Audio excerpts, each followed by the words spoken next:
버지니아 울프 회고록 지난날의 스케치. 이틀 전 정확히 1939년 4월 16일 일요일에 바네사가 말했다. 너가 회고록을 지금 시작하지 않으면 머지않아 너무 늙어서 쓰지 못할 거야. 85살이 되어서 다 잊어버리고 말 테니까. 저 딱한 레이디 스트레치를 봐. 마침 로저의 전기를 쓰다가 넌더리가 난 참이라서 2, 3일간 회고록을 구상하며 오전 시간을 보낼까 한다. 그런데 몇 가지 어려운 문제가 있다. 우선 내가 기억하는 것은 어마어마하게 많고, 두 번째로 회고록 집필 방식은 무수하다는 점이다. 회고록을 많이 읽어 보았으므로 나는 많은 방식을 알고 있다. 하지만 그것들을 살펴보고 장단점을 분석하려면 고작 2, 3일밖에 낼 수 없는 시간을 다 써야 한다. 그러니 시간을 들여 집필 방식을 선택할 것이 아니라 저절로 찾아지리라 믿으며, 그렇지 않더라도 그리 중요하지 않다고 믿으면서 첫 번째 기억부터 스케치하겠다. 제일 먼저 떠오르는 기억은 검은 바탕 위의 붉은 꽃과 자주색 꽃이다. 어머니의 드레스였다. 어머니는 기차나 마차에 앉아있고 나는 어머니 무릎에 앉아있다. 그래서 어머니의 드레스의 꽃들이 바로 코에 닿을 정도였다. 지금도 검은 바탕 위의 자주색, 붉은색, 푸른색이 선이 떠오른다. 어쩌면 세인트 아이브스에 가는 길이었을 게다. 기울어진 빗줄기로 보아서 저녁이었으므로 런던으로 돌아오고 있었을 가능성이 더 크다. 그러나 세인트 아이브스로 가는 길이라고 생각하는 편이 문학적으로 편리하다. 그래야 가장 오랜 기억으로 여겨지는 또 다른 기억으로 이어지고, 실은 그것이 가장 중요한 기억이기 때문이다.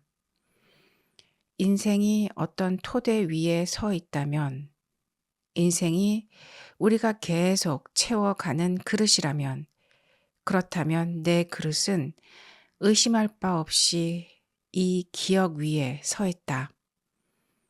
그것은 잠이 들락말락한 상태에서 세인트 아이브스의 아이방 침대에 누워 파도가 하나둘 부서지며 해변에 밀려오고, 노란 블라인드 뒤에서 하나둘 부서지는 소리를 들었던 기억이다.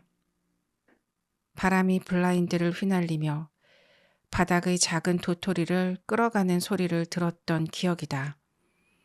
가만히 누워 철썩이는 파도 소리를 들으며 빛을 보며 내가 거기 있다는 사실을 믿기 어려워하며 더없이 순수한 황홀함을 느낀 기억이다. 그렇다면 나는 누구였을까? 아델라인 버지니아 스티븐은 레슬리 스티븐과 줄리아 프린셉 스티븐의 둘째 딸로 1882년 1월 25일에 태어났다. 유명인사와 무명인이 포함된 수많은 조상의 후손으로서 나는 친인척이 많은 집안에서 부유하지는 않지만 유복한 부모님 슬하에 태어났다. 대화를 즐기고 학식이 있으며 서신 교환과 방문을 좋아하고 생각을 명확히 표현하는 19세기 말의 사회 집단에서 태어났으므로 내가 굳이 노력을 들인다면 부모님뿐만 아니라 숙부와 숙모, 사촌들과 친지에 대해서도 많은 이야기를 쓸 수 있다. 하지만 이런 외적 환경의 어느 부분이, 얼마나 많은 부분이 내가 세인트 아이브스의 아이방에서 느낀 감정을 일으켰는지는 모르겠다. 내가 타인들과 다른 정도나 다른지도 모른다. 회고록 작가가 직면하는 또 하나의 난제는 이 점이다. 자신을 진실하게 묘사하려면 비교하는 기준이 있어야 한다. 내가 영리한지 어리석은지, 잘생겼는지 보기 흉한지, 열정적인지 냉정한지, 내 재능이나 결함을 타인과 비교할 수 없는 것은 내가 학교에 다닌 적이 없고 또래 아이들과 어떤 식으로든 경쟁한 적이 없기 때문이다. 그런데 생애 최초의 이 인상, 파도와 블라인드에 끌린 도토리의 기억, 때로 내가 마음속으로 묘사했듯이 포도 알갱이 속에 누워 반투명한 노란 막 너머로 바라본 듯한 느낌이 강렬하게 남아있는 데는 물론 한 가지 외적 이유가 있다. 우리가 1년 대부분을 런던에서 지냈기 때문이다. 그러다가 아이방이 바뀌면 큰 변화였다. 또 긴 기차 여행을 하다 보면 흥분하기 마련이었다. 어둠과 빛의 수선을 치며 잠자리에 든 기억이 난다. 아이방을 찬찬히 떠올려 보면 그 방에는 발코니가 딸려 있고 칸막이가 있었지만 부모님의 침실 발코니와 연결되어 있었다. 어머니는 흰 가운을 걸치고 발코니로 나오곤 했다. 담벼락 위에 자라는 시계꽃에서 자줏빛 줄무늬가 진 큼직한 별 모양의 꽃들이 피었다. 큰 녹색 꽃봉오리는 비어있기는 했고 차있기도 했다. 침대에 누워있던 그 이른 아침을 생각하면 하늘 높이서 내려오는 까마귀의 까악 소리가 들린다. 그 소리는 탄력적이고 끈적끈적한 공기를 통해 내려오는 것 같다. 공기에 감싸인 소리는 날카롭거나 또렷하지 않다. 탤런드 하우스 위에 감도는 공기가 소리를 사로잡아 끈적끈적한 푸른 베일에 가둔 듯 소리가 천천히 내려온다. 까마귀 울음소리는 하나둘 부서지고 철썩이며 밀려났다가 다시 모이는 파도소리와 분리되지 않는다. 나는 반쯤 깨어있고 반쯤 잠에 빠진 상태로 거기 누워서 뭐라 형언할 수 없는 황홀을 들이마신다. 그 다음으로 떠오르는 기억은 훨씬 활기가 넘친다. 아주 감각적인 기억이다. 더 나중에 새겨진 이 기억은 지금도 내 마음을 데운다.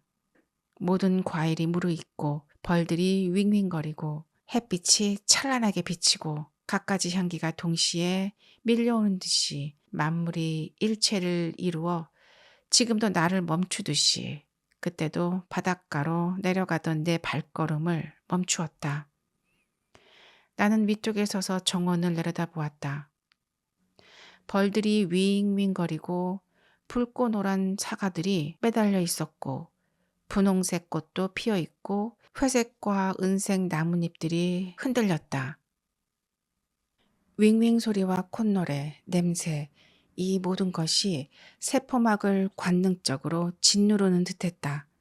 이처럼 완벽한 기쁨의 환희가 내 주위에서 넘실거리도록 나는 걸음을 멈추고 냄새를 맡고 바라보았다.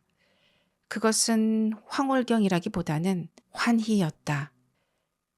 때로 나는 오늘 아침에 떠올린 기억보다 완벽하게 세인트 아이브스로 되돌아갈 수 있다.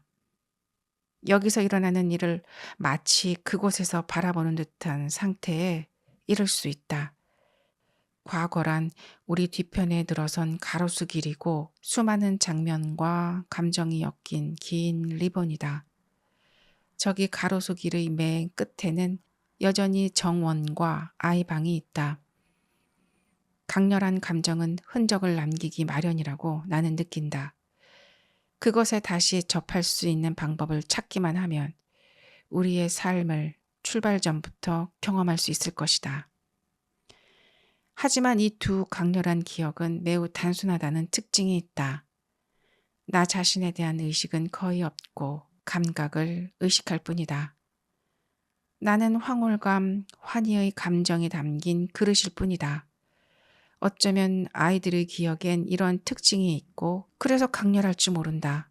나이가 들면 감정에 많은 것이 덕지덕지 붙어서 더욱 복잡해지고 그리하여 강렬함이 줄어든다. 적어도 강렬함은 줄지 않는다 하더라도 고립성과 완벽함이 줄어든다. 이것을 보면 사람은 나이를 먹으면서 이성을 통해 설명할 수 있는 능력이 커지고 이런 설명 덕분에 큰 망치로 얻어맞은 듯한 충격이 무뎌지는 것 같다. 그것이 옳을 것이다.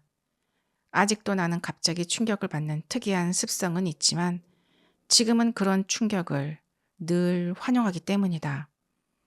처음에 놀라고 나면 곧바로 그것에 대한 가치가 있다는 느낌이 든다. 그래서 충격을 받아들이는 능력이 나를 작가로 만들었다는 생각을 하게 된다.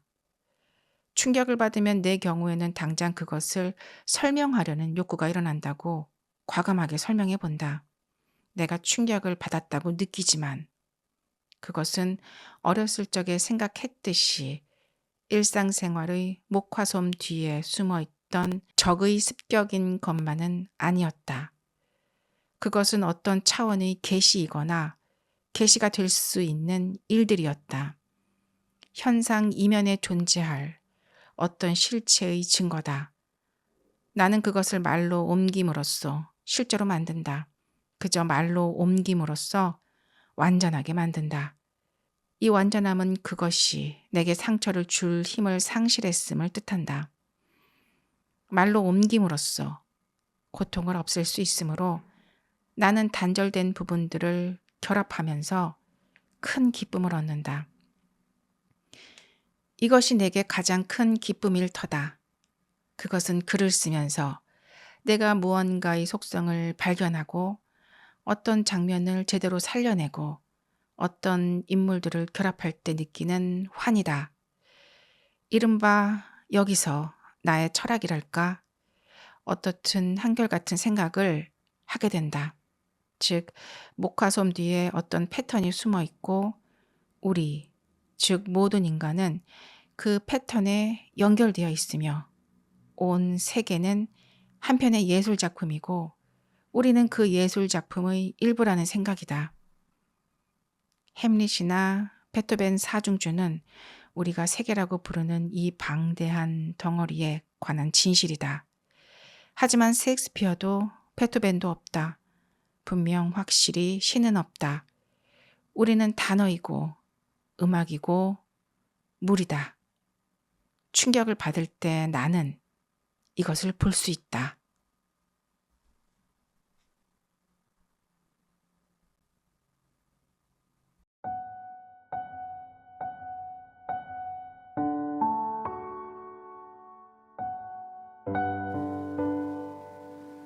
(5월 2일) 이 날짜를 적은 까닭은 이 기록에 적합한 형식을 찾은 것 같아서이다. 이 글에 현재가 포함되도록 적어도 발을 디딜 발판으로 현재를 충분히 포함하기 위해서 말이다. 현재의 나와 과거의 나, 두 사람이 대조되어 드러난다면 흥미로울 것이다. 더욱이 과거는 현재 순간에 큰 영향을 받는다. 내가 오늘 쓰는 과거는 1년 후에 쓸 과거와 다를 수밖에 없다. 하지만 그것을 계획할 수는 없다. 로저의 전기를 집필하다가 휴가를 얻은 셈 치고 간헐적으로 쓰고 있으므로 우연에 맡기는 편이 낫다. 지금으로는 정연하고 정교하게 표현된 예술작품, 즉 한 가지 이야기가 다른 것으로 이어지고 모든 것이 어우러져 전체를 이루는 작품을 만드는 데 필요한 지독한 노고를 기울일 기운이 없다. 언젠가 예술작품을 만드는 일에서 벗어나 이 글을 정성 들여 쓰려고 한다. 앞선 이야기를 이어나가자면 그 세 노인과 한 노부인은 이미 말했듯이 내가 어렸을 때 죽었기에 완결되었다. 그들 중 누구도 계속 살아가며 달라지지 않았다. 내가 달라졌듯이 그리고 스틸만 가족이나 러싱턴 가족 같은 다른 사람들도 삶이 이어지면서 덧붙여지고 채워져서 결국은 완결되지 못했듯이 장소도 마찬가지다. 나는 켄싱턴 가든을 어렸을 때 보았듯이 볼 수 없다. 바로 이틀 전 쌀쌀한 오후에 그곳을 보았을 때 체리나무들은 우박을 동반한 폭풍의 차갑고 노르스름한 빛 속에서 으스스하게 보였다. 내가 7살이었던 1890년에 켄싱턴 가든은 지금보다도 훨씬 넓었다. 한 가지 이유를 들자면 하이드 파크와 연결되기 전이었다. 지금은 켄싱턴 가든에서 하이드파크로 걸어갈 수 있고 차를 타고 가서 새로 생긴 매점 옆에 주차할 수도 있다. 그러나 예전에는 브로드워크와 라운드 폰드, 플라워 워크가 있었다. 과거로 돌아가려고 애써보면 글로스터 로드 맞은편과 퀸스 게이트 맞은편에 출입구가 있었다. 입구마다 노파가 앉아 있었다. 퀸스 게이트의 노파는 몸이 가늘고 수척한데 누르스름한 염소 같은 얼굴에 얼근 자국이 있었다. 땅콩과 신발끈을 팔았던 것 같다. 키티맥스가 그 노파를 가리켜 가엾게도 술 때문에 저렇게 된 거야 라고 말했다. 늘 쇼를 두르고 앉아있던 그 노파는 우리 할머니와 약간 비슷하면서도 비슷한 점이 훼손되고 지워진 인물 같았다. 할머니도 얼굴이 길쭉했지만 타피오카 푸딩처럼 부드러운 숄을 머리에 둘렀는데 그 숄은 진주의 자수정이 박힌 브로치로 고정이 되어 있었다. 다른 출입구에 있던 노파는 둥글고 땅딸막했다. 노파에게서는 흔들리는 풍선 다발이 붙어 있었다. 부풀러 올라 쉴 새 없이 바람에 흔들리는 이 탐나는 풍선들을 한 줄로 묶어서 쥐고 있었다. 내 눈에 그 풍선들은 어머니의 꽃무늬 드레스처럼 언제나 붉은색과 진홍빛으로 타올랐고 늘 공중으로 떠올랐다. 1페니만 내면 노파는 불룩하게 부푼 부드러운 풍선 다발에서 하나를 빼주었고 나는 그것을 잡고 춤추듯이 달려갔다. 그 노파도 쇼를 둘렀고 얼굴은 쭈글쭈글했다. 집에 올 때까지 터지지 않아 놀이방에 갖다 놓은 쭈글쭈글한 풍선처럼 유모와 순이가 그 노파와 말을 주고받는 사이였지만 노파가 무슨 말을 했는지 들은 적은 없다. 지금 출입구에서 파는 푸른색과 분홍색의 아네모네 꽃다발은 켄싱턴 가든 출입구 밖에서 바람에 흔들리던 풍선 다발을 나에게 늘 생각나게 한다. 입구를 지나서 우리는 브로드워크로 갔다. 브로드워크에는 특별한 점이 있었다. 세인트 아이브스에서 돌아와 처음 산책을 나가면 우리는 늘 그곳을 책 잡으며 언덕이 아니라고 말했다. 그렇지만 몇 주 지나면 그곳이 차차 가파르게 느껴졌고 여름이 되면 다시 언덕이 되었다.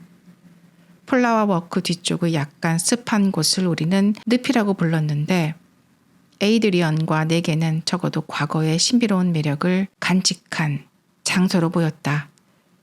바네사와 토비가 아주 어렸을 때는 진짜 늪이었다고 사람들이 말하곤 했다. 강아지의 해골이 발견되었다는 것이다. 우리는 그 개가 배를 곪다가 물에 빠져 죽었을 거라고 믿었기에 그것이 갈대에 덮인 웅덩이였을 거라고 생각을 했다. 당시 물은 빠졌지만 여전히 진흙투성이었다. 그래도 우리 눈에는 과거가 느껴지는 곳이었다. 물론 우리는 그곳을 세인트 아이브스 근방의 헤일스타운 늪과 비교하곤 했다. 헤일스타운 늪에는 오스먼다가 자랐는데 뿌리가 둥글납작한 그 두툼한 양치식물을 잘라보면 나이테가 생겨져 있었다. 나는 펜대를 만들려고 가을마다 오스먼다를 몇 줄기씩 잘라왔다. 당연히 켄싱턴 가든은 언제나 세인트 아이브스와 비교되었고 물론 런던 쪽이 언제나 불리했다. 플라워 워크에 이따금 뿌려진 조개 껍질을 밟고 자르륵 소리를 내면서 재미있었던 것은 바로 그 까닭이다. 바닷가의 조개 껍질처럼 작은 갈빗대 무늬가 있었다. 반면 크로커다일 트리는 그 자체로서 홀로 존재하고 스페크 모뉴먼트 거리의 나무로 아직 그곳에 남아있다. 땅에 노출된 그 나무의 거대한 뿌리가 반질거리는 것은 그곳을 기어오르던 우리 손이 마찰되었기 때문이기도 하겠다. 겨울에 수없이 산책을 나가서 지루함을 달래려고 우리는 이야기를 만들어냈다. 같은 장소에 이르면 이야기를 시작하고 서로 돌아가면서 이야기를 덧붙여 길게 이어나갔다. 짐 조와 해리호 이야기는 삼형제가 많은 동물을 거느리고 모험을 떠나는 이야기였는데 모험의 내용은 기억이 잘 나지 않는다. 그런데 짐조와 해리오는 런던 이야기였고 백헤이지와 홀리 윙크스에 관한 탤런트 하우스 정원의 이야기보다 못했다. 이 악령들은 쓰레기 더미에서 살았고 에스칼로니아 관목 울타리의 구멍으로 사라진다고 내가 어머니와 로엘 씨에게 말했던 기억이 있다. 캥싱턴 가든 산책은 지루했다. 런던에서의 일상은 대부분 비존재의 시간이었다. 매일 2시간씩 그 가든을 산책하자면 몹시 단조로웠다. 내게 그 시절은 비존재로서 두텁게 덮여져 있다. 우리는 온도계와 무관하게 산책을 나갔다. 어쩌다 빙점을 표시하는 작은 눈금 밑으로 기온이 떨어졌지만 우리는 매일 스케이트를 타러 나갔던 1894년에서 1895년 겨울을 제외하면 그런 경우가 흔치 않았다. 스케이트를 타다가 내가 시계를 떨어뜨리자 투박해 보이는 남자가 주워주더니 돈을 달라고 했다. 어떤 친절한 부인이 구리동전 3개를 주려고 하자 그는 은화만 받는다고 말했다. 그러자 부인은 고개를 가로젓고 가버렸다. 우리는 온도계와 상관없이 산책을 나갔고 녹색 제복 차림에 금사로 장식된 모자를 쓴 문지기들을 지나서 플라워 워크를 올라가서는 연못 주위를 빙 돌았다. 물론 우리는 배를 띄었다. 내 작은 코니시 톱배가 연못 한가운데로 완벽하게 나아가더니 내가 놀라서 지켜보는 가운데 갑자기 물속으로 가라앉은 날은 대단한 날이었다. 그 광경을 지켜본 우리는 둘 다 놀라워했다. 여러 주가 지나 봄이 되었을 때 그 경이로움은 완성되었다. 내가 연못가를 돌고 있을 때 너벅선에 탄 남자가 연못에서 부평초를 끌어올리고 있었는데 너무나 놀랍게도 그의 그물에 내 돛배가 걸려 올라온 것이다. 내 배라고 말하자 그가 돛배를 건네주고 나는 집으로 달려가서 이 놀라운 소식을 전했다. 어머니는 새 돛을 만들었고 아버지는 그 돛을 배에 장착했다. 저녁 식사 후 활대 양 끝에 돛을 붙이던 아버지의 모습이 기억난다. 아버지는 대단히 열중하고 계셨다. 그러더니 약간 콧웃음을 치면서 이런 일이 이렇게 재밌다니 놀랍군 라고 말했다. 캥싱턴 가든에서 일어난 사건이나 광경의 떠도는 기억을 훨씬 더 많이 모을 수도 있다. 1페니가 있으면 우리는 궁전 옆의 하얀 집으로 달려가서 당시 과자를 팔던 회색 면 드레스 차림의 뺨이 불그스름한 매끄러운 여자에게서 과자를 샀다. 한 주에 한 번은 팁비츠를 샀고 잔디밭에 앉아서 초콜릿을 우리식 표현으로 물고기 새끼로 쪼개 먹으면서 유머란을 읽었다. 손수레를 밀고 가파른 모퉁이를 질주하다가 어떤 부인과 쿵 하고 부딪혔는데 그 부인의 여동생이 우리를 몹시 야단친 적이 있었다. 한 번은 쉐그를 철치게 묶어 두었더니 어떤 애들이 우리가 잔인하다고 문지기에게 일러 바치기도 했다. 당시 이런 사건들은 그리 흥미롭지는 않았지만 캥싱턴 가든을 끝없이 빙빙 도는 산책을 중단하게끔 도왔다. 그렇다면 흥미롭게 남은 것은 무엇일까? 다시 말해 존재의 순간은 언제였을까? 두 순간이 기억난다. 길에서 물 웅덩이를 본 순간이 있었다. 그 순간 왠지 모르게 벼랑간 모든 것이 비현실적으로 느껴졌다. 내 행동이 정지되었고 나는 물 웅덩이를 건너려고 발을 들 수 없었다. 나는 뭔가에 닿으려고 했다. 온 세계가 현실 같지 않아졌다. 또 다른 순간은 눈가가 길게 찢어진 눈자위가 불그레한 백치 소년이 고양이 소리를 내면서 갑자기 나타나 손을 내밀었을 때다.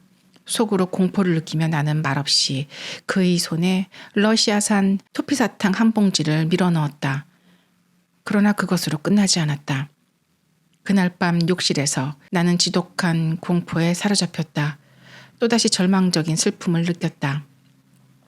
앞서 묘사했듯이 온몸의 기운이 다 빠져버렸다. 꼼짝도 못하고 큰 망치로 얻어맞은 것 같았고 축적되어 산사태처럼 쏟아져 내리는 의미에 피할 도리 없이 노출된 것 같았다. 그래서 꼼짝 못하고 욕실 한 구석에 웅크리고 앉았다. 나는 그것을 설명할 수 없었다. 저쪽 구석에서 스펀지로 몸을 문지르고 있는 바네사에게도 한마디 말을 할 수가 없었다.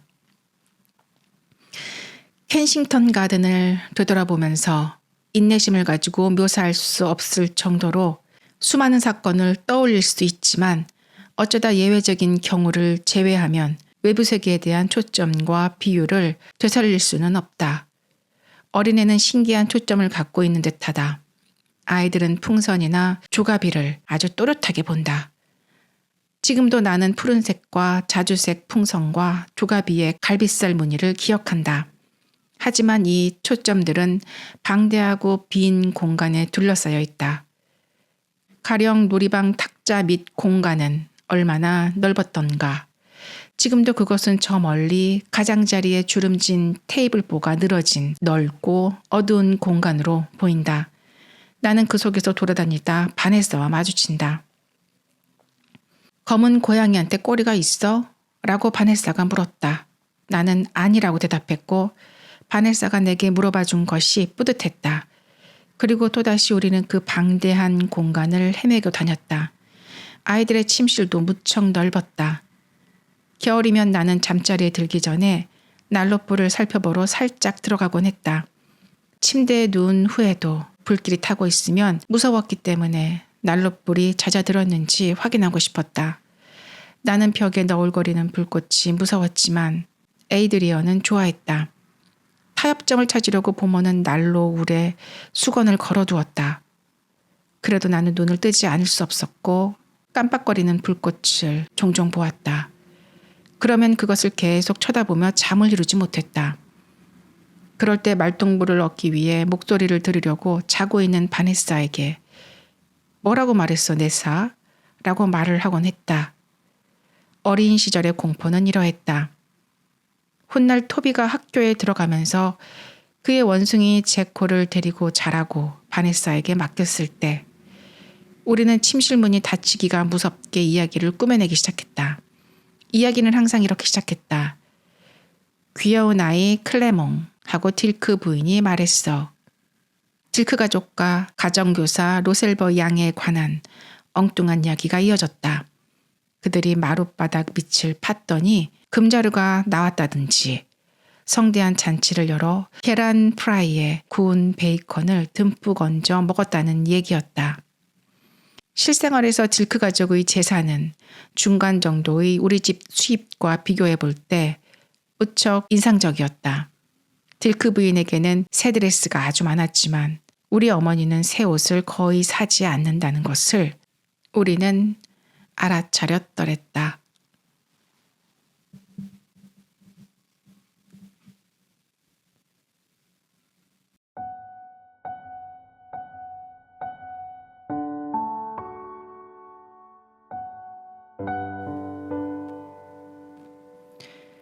(1939년 5월 15일) 로저에 관한 일관성 있는 전기를 쓰려다 보니 그 고역이 다시금 견디기 어려워져서 며칠간 중단하고 1895년 5월을 되돌아보려고 한다.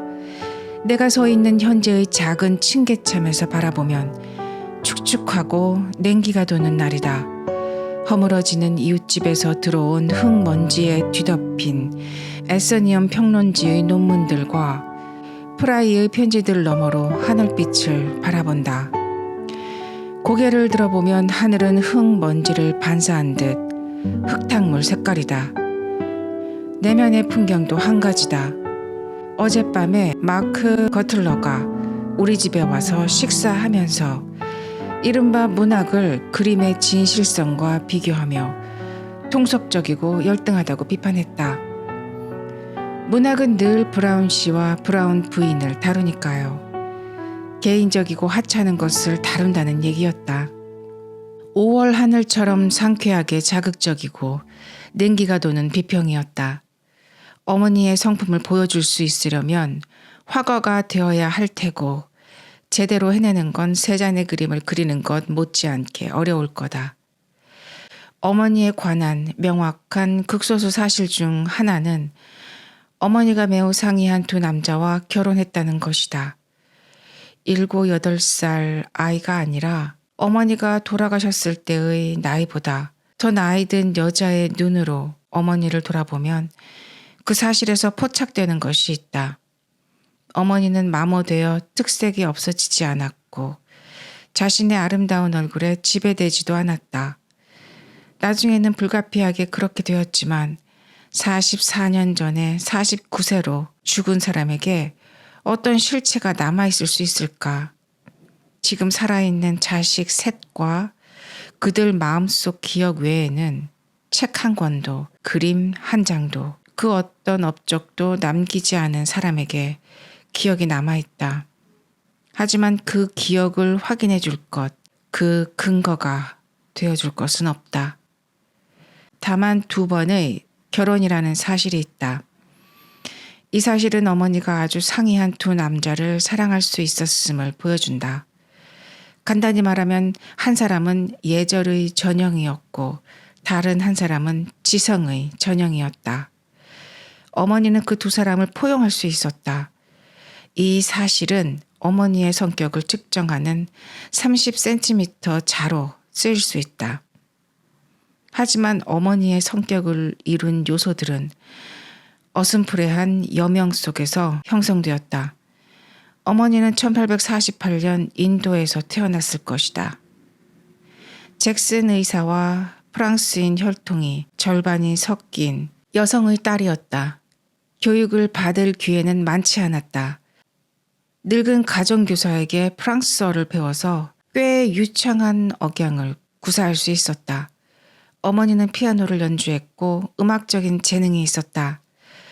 어머니가 좋아한 책 중 하나인 드퀸시의 아편 중독자가 어머니의 탁자에 꽂혀 있던 것이 기억난다.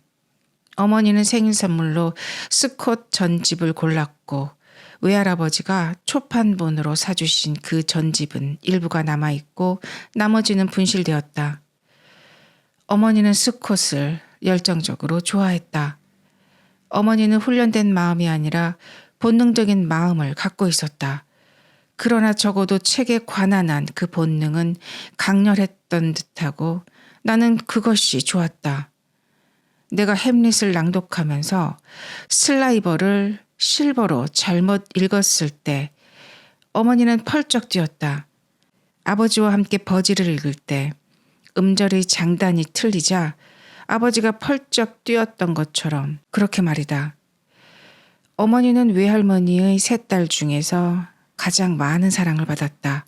어렸을 때부터 외할머니는 병약했기에 어머니는 간호를 하고 병상에서 시중드는 데 익숙했다. 크림 전쟁 중에 외가는 웰워크에 있었는데 히스에서 훈련받는 군인들을 간호했다는 얘기가 있다. 그런데 어머니의 미모는 어린 시절부터 일찌감치 드러났다. 어머니를 경탄하는 시선으로 보호하고 자기 미모를 절대 의식하지 못하게 하려고 혼자 외출하는 것을 금지하고 메리를 데려가게 했다는 일화도 있다. 그런데 어머니는 자신의 미모를 거의 의식하지 않았다고 아버지가 말했다. 아마도 미모 덕분에 어머니는 가정교사에게서 받은 것보다 훨씬 중요한 교육, 인생교육을 아마도 받았을 것이다. 어머니는 어렸을 때 리틀 홀랜드 하우스에서 많이 지냈는데 어느 정도는 그곳에 머물던 화가들에게 좋은 모델로 여겨졌기 때문이었을 것이다. 당시 리틀 홀랜드 하우스는 어머니의 세계였다. 그 세계는 어떤 곳이었을까? 여름날 오후의 세계일 것 같다. 넓은 정원에 서 있는 희고 고색 창연한 대저택이었을 것이다. 긴 창문들이 잔디밭 쪽으로 열려 있다. 크리놀린을 댄 불룩한 스커트를 입고 작은 밀짚 모자를 쓴 숙녀들이 창문으로 밀려 들어오고 팽이 모양의 바지 차림에 턱수염을 기른 신사들이 그 뒤를 따른다. 때는 1860년쯤. 뜨거운 날이고 잔디밭 여기저기에 놓인 탁자에는 딸기와 크림이 담긴 큰 그릇이 놓여 있다. 사랑스러운 자매 6 중 몇 명이 그 다탁을 관장한다. 그들은 불룩한 스커트가 아니라 매우 화려한 베네치아풍 드레스를 입고 있다. 그들은 왕자에 앉아 이국적인 강한 몸짓을 하며 유명 인사들에게 그리고 인도의 지배자, 정치가, 시인, 화가 등에게 말을 건넨다. 사진에서 볼 수 있듯이 어머니는 목까지 단추가 채워지고 부드럽게 흐르는 줄무늬 실크 드레스 차림으로 창문에서 걸어나간다. 그들 말대로 어머니는 물론 미의 화신이다.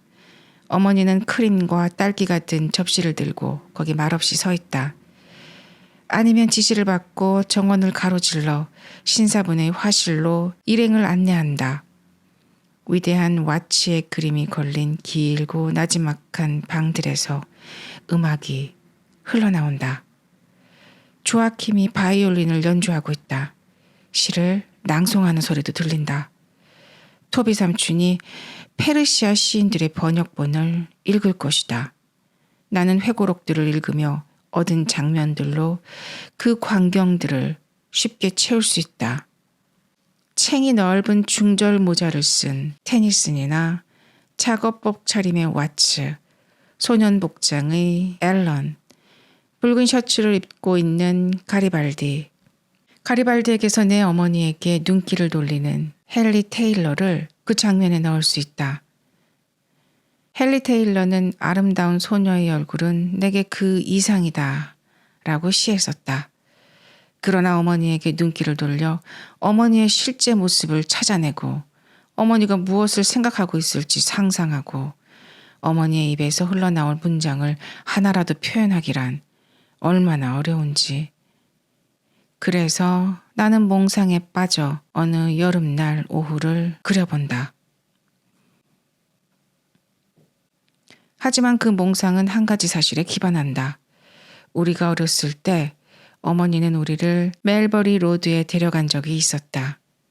옛 가든에 세워진 거리에 이르자 어머니는 앞으로 달려나가더니 손뼉을 치며 마치 요정의 나라가 사라진 듯이 소리쳤다. 바로 여기에 그 정원이 있었는데 이렇게 말이다. 그래서 나는 리틀 홀랜드 하우스가 실로 어머니에게 여름날 오후의 색이었다고 짐작하는 것이다. 어머니가 토비 삼촌을 존경한 것도 사실이리라. 그분의 지팡이는 위쪽 구멍에 술이 매달렸을 아름다운 18세기 물건이었는데 하이드파크 게이트의 어머니 침대 맡에 늘 세워져 있었다.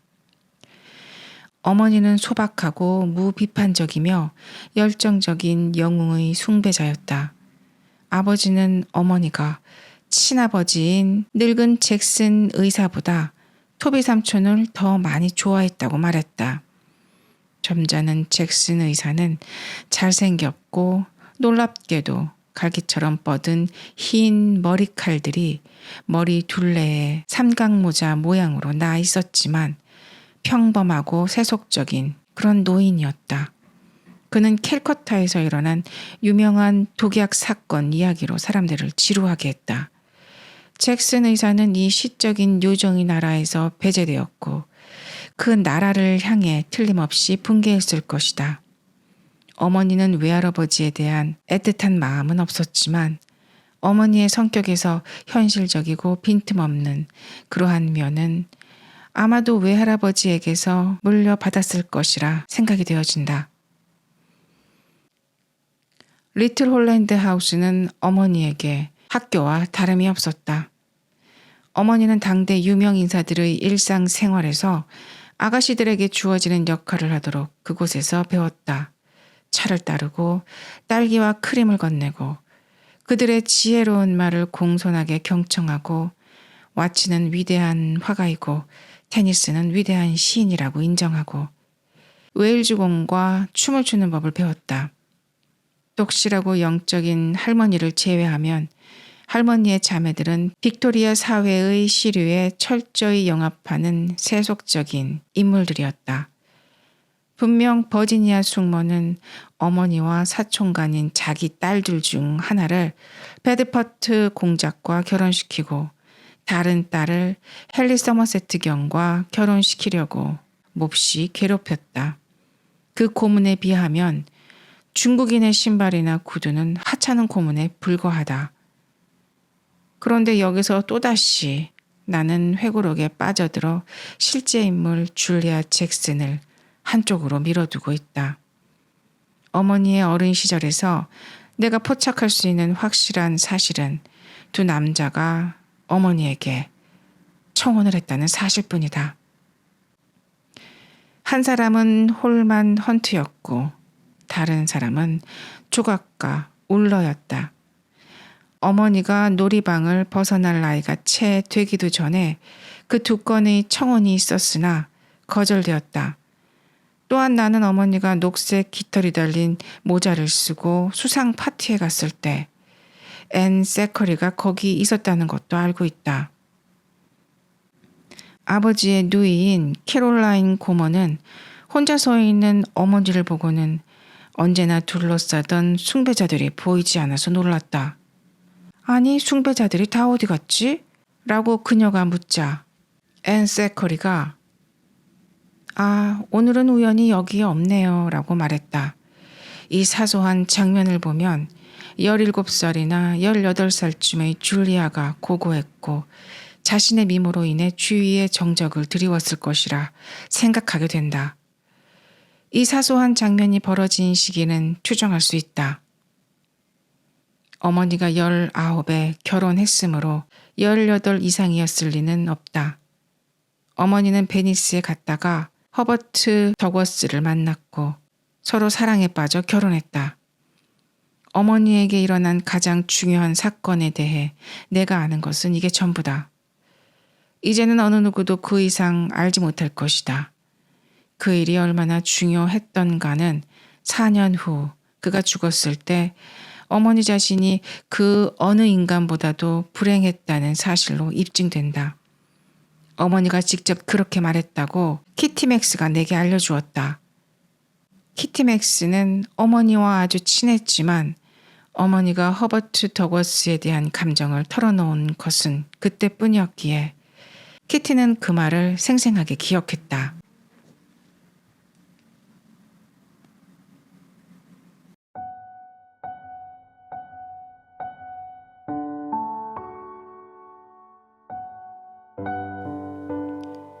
어머니가 그 어느 인간보다도 행복했을 때 과연 어떠했을지 나로서는 알 수 없다. 그 4년간의 결혼 생활에서 소리 하나, 장면 하나 남지 않았다. 부부는 부유했고 브라이언 스톤 광장에서 살았다. 그는 변호사로 활동했지만 대단히 열성적이지는 않았다. 조지가 태어났고 다음으로 스텔라가 태어났다. 제럴드가 태어나려던 시점에 허버트 더거스가 죽었다. 그들은 보건가족의 업튼성에 머물러 있었다. 허버트가 어머니에게 무화과를 따주려고 팔을 뻗었을 때 종기가 터져서 몇 시간 내에 죽고 말았다. 그 행복한 4년의 생활에 대해 내가 아는 사실은 이것뿐이다. 허버트가 어떤 사람인지를 알 수 있다면 어떤 광선이 어머니에게로 쏘아진 것인지 알 수 있을 것이다. 그러나 비극적 죽음을 맞은 잘생긴 남자들이 모두 그렇듯이 그가 남긴 것은 개성이라기보다는 전설이었다. 젊음과 죽음이 후광을 드리웠기에 그것을 뚫고 들어가 오늘 거리에서나 여기 내 작업실에서 볼 수 있는 진짜 얼굴은 보기 어렵다. 어머니는 자매라서 어머니의 감정을 일부 나눴을 메리 이모는 사랑스러운 빗줄기였어. 그런 남자는 만난 적이 없었지. 허버트 더거스가 미소를 지으면, 허버트 더거스가 방에 들어오면, 이 부분에서 이모는 말을 끝까지 맺지 못하고 이루 형언할 수 없는 사람인 양, 그는 어떤 말로도 묘사할 수 없는 사람인 듯이 고개를 재빨리 가로젓고는 얼굴을 찡그렸다. 이렇게 격정적인 몸짓으로 이모는 어머니가 느꼈을 감정을 흉내냈다. 다만 어머니의 감정이 더 깊고 강렬했으리라. 어머니에게 그는 완벽한 남자였음에 틀림없다. 용감하고 잘생겼으며 너그러워서 우리가 아는 위대한 아킬레스라는 테니스의 시구를 자연스럽게 인용할 수 있었으리라. 그는 다정하고 매력적이며 소박했고 더욱이 남편이자 자식들의 아버지였다. 그러므로 처녀 시절의 어머니는 자신에게 청혼했던 기이하고 무례한 예술가나 지식인보다도 소박하고 다정하며 정상적이고 일반적인 이 남자를 자연히 좋아하고 사랑했다. 허버트는 사립학교 졸업생과 영국 신사의 완벽한 전형이라고 아버지가 말했다. 어머니는 그를 선택했다. 그의 죽음으로 인해 어머니가 빠져든 좌절, 철저한 좌절에서 입증된다. 어머니의 명랑하고 사교적인 성격은 사라졌다. 어머니는 그 어느 인간보다도 불행했다. 그렇게 각인된 몇 년의 세월에 대해서는 알려진 바가 거의 없다. 그저 표현만 남았을 뿐이다. 스텔라는 어머니가 오초드레이에 있는 그의 무덤 위에 엎드려 있곤 했다고 내게 말했다. 어머니는 감정을 잘 드러내지 않았기에 그 말은 어머니의 슬픔을 드러낸 최고의 표현인 듯하다.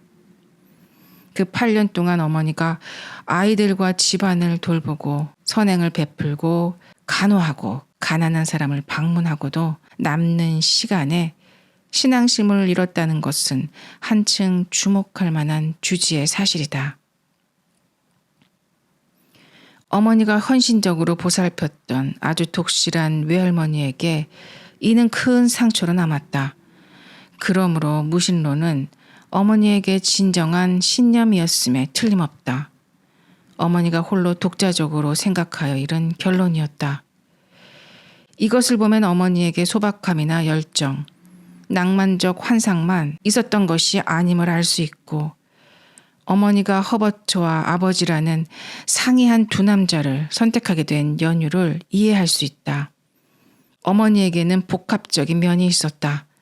아주 소박하고 직선적인 성격과 회의적이고 진지한 정신이 연결되어 있었다. 이렇게 결합된 성격 덕분에 어머니는 사람들에게 강렬한 인상, 확고한 인상을 주었을 것이다.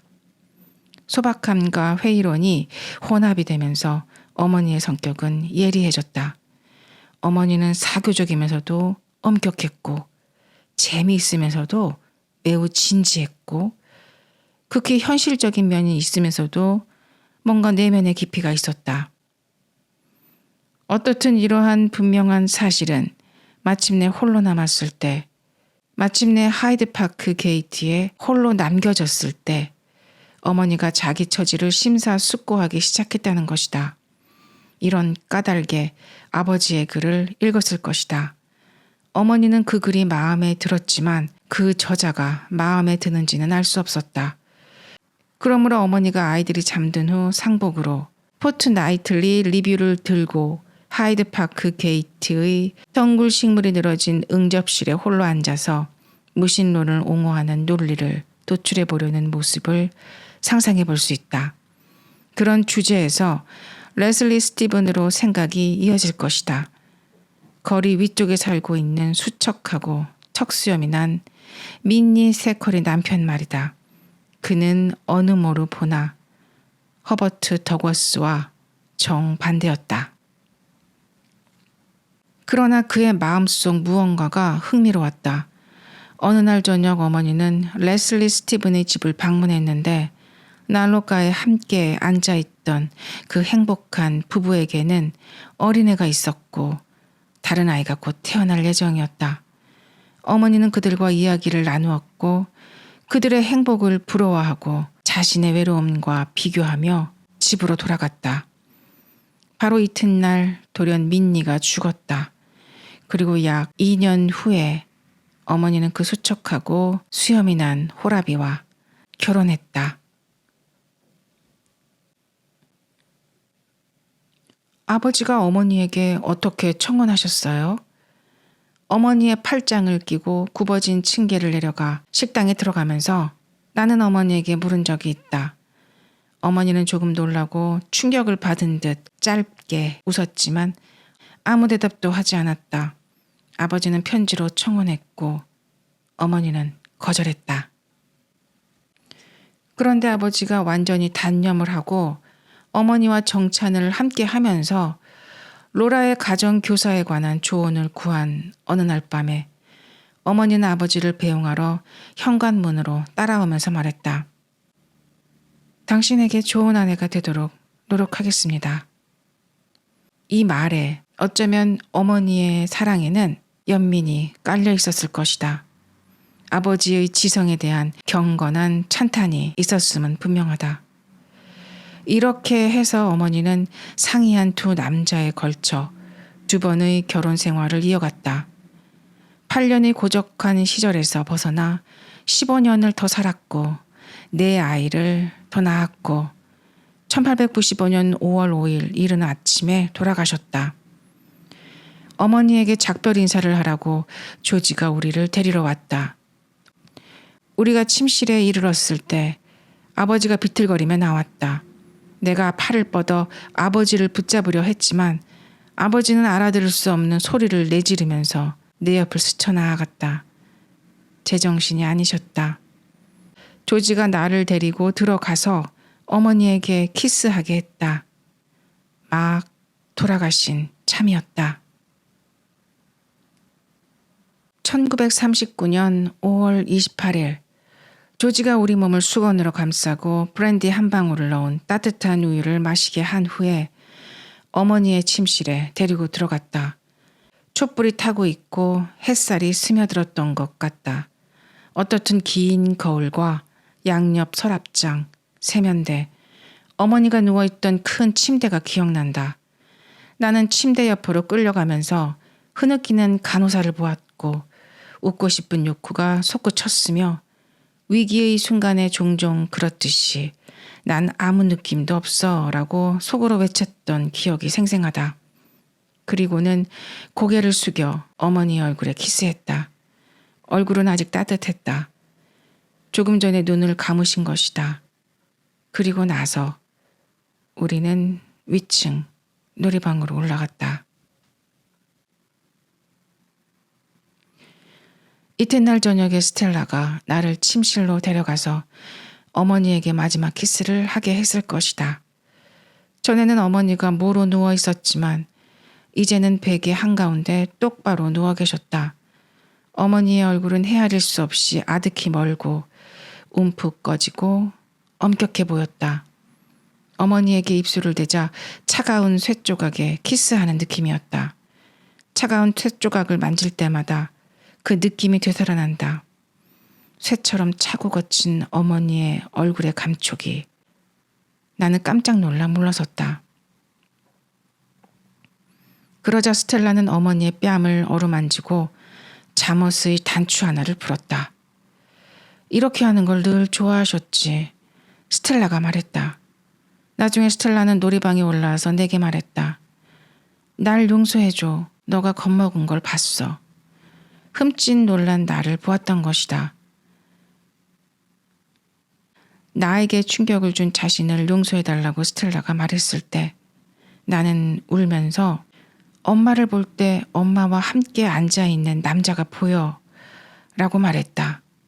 그 말에 섬뜩한 듯이 스텔라는 나를 쳐다봤다. 내가 관심을 끌고 싶어서 그렇게 말했는가? 아니면 그 말이 사실이었을까? 잘 모르겠다. 관심을 끌고 싶은 욕구가 컸던 것은 확실하다. 그러나 날 용서해줘 라는 스텔라의 말에 어머니의 모습이 떠올랐다. 침대 가에 몸을 숙이고 앉아있는 남자가 보인 듯 했던 것은 분명 사실이다. 어머니가 홀로 계시지 않아서 다행이구나. 스텔라가 잠시 후에 말했다. 물론 장례식을 치르기 전 사나흘간은 멜로드라마나 연극 같은 비현실적인 분위기에 눌렸기 때문에 어떤 환각이든 일어날 수 있었다. 우리는 외부의 빛을 차단한 채 숨을 죽이며 하루하루를 보냈다. 방문은 닫혔고 사람들은 살금살금 들락거렸다. 조문객이 끊임없이 찾아왔다. 우리는 응접실의 아버지 의자 주위에 앉아 흐느꼈다. 현관에서 지독한 꽃향기가 풍겼다. 현관 탁자에 꽃들이 쌓였다. 지금도 그 냄새는 놀랍도록 강렬했던 그날들을 상기시킨다. 아주 아름다운 기억이 한 가지 있다. 클리프턴에 있는 토비에게 전보를 보냈으므로 그가 저녁에 패딩턴에 도착할 예정이었다. 누가 그를 맞으러 나갈지를 의논을 하며 조지와 스텔라가 현관에서 속삭였다. 스텔라가 조지의 반대를 무릅쓰고 바깥바람을 쐬는 것이 그 애한테 좋을 것 같아 라고 얘기를 해주어서 나는 안도감을 느꼈다. 그래서 조지와 바네사와 함께 마차를 타고 토비를 맞으러 패딩턴에 갔다. 해질 무렵이라서 패딩턴 기차역 끝의 큰 유리돔이 눈부시게 빛났다. 노랗고 붉은 빛이 타올랐고 돔을 가로지르는 강철 대들보가 무늬를 이루었다. 이 장엄하게 타오르는 석양빛을 황홀하게 바라보며 나는 플랫폼을 걸어갔다. 기차가 연기를 내뿜으며 천천히 역에 들어왔다. 그 광경은 깊은 인상을 주며 상상력을 자극했다. 너무나 방대하고 너무나 붉게 타올랐다. 장엄하게 타오르는 빛과 커튼이 내려지고 장막이 드리워진 하이드파크 게이트의 방들은 너무도 대조적이었다. 어머니의 죽음이 내 감각의 베일을 벗기고 갑자기 촉발해서 강렬하게 만들었다. 마치 그늘 속에서 잠자던 것에 불타는 유리가 쥐어진 듯이. 물론 이처럼 감각이 예리해지는 일은 돌발적으로 일어났다. 하지만 놀라운 경험이었다. 조금도 애쓰지 않았는데 무언가가 눈에 보이는 것 같았다. 다른 예를 들면 당시 켄싱턴 가든에 갔던 기억이 있다. 더운 봄날 저녁이었고 바네사와 나는 플라워워크 뒤편의 긴 풀숲에 누웠다. 나는 가져간 골든 트레저리를 펼쳐서 어떤 시를 읽기 시작했다. 그런데 생전 처음으로 당장 그 시를 이해했다. 그 시의 의미가 완전히 이해되는 것 같았다. 투명해진 단어들은 더 이상 단어가 아니었고 너무 강렬해진 나머지 그 단어들을 체험하는 것 같았다. 그 단어들이 이미 내가 느끼고 있는 감정을 밝혀주는 것 같아서 어떤 단어가 나올지 예상할 수 있는 기분이었다. 나는 너무 놀라서 그 느낌을 설명해 보려고 했다. 이 시가 무엇을 말하려는지 알 것 같아 라고 어설프게 말했다. 바네사는 잊었을 것이다. 내가 그 뜨거운 풀밭에서 느꼈던 기이한 느낌, 시가 현실화된다는 느낌을 누구도 그 말에서 짐작할 수 없었을 것이다. 그 말이 그 느낌을 전달하지는 않는다. 그 감각은 내가 글을 쓸 때 이따금 느끼는 것과 일치한다. 펜은 향기를 띈다.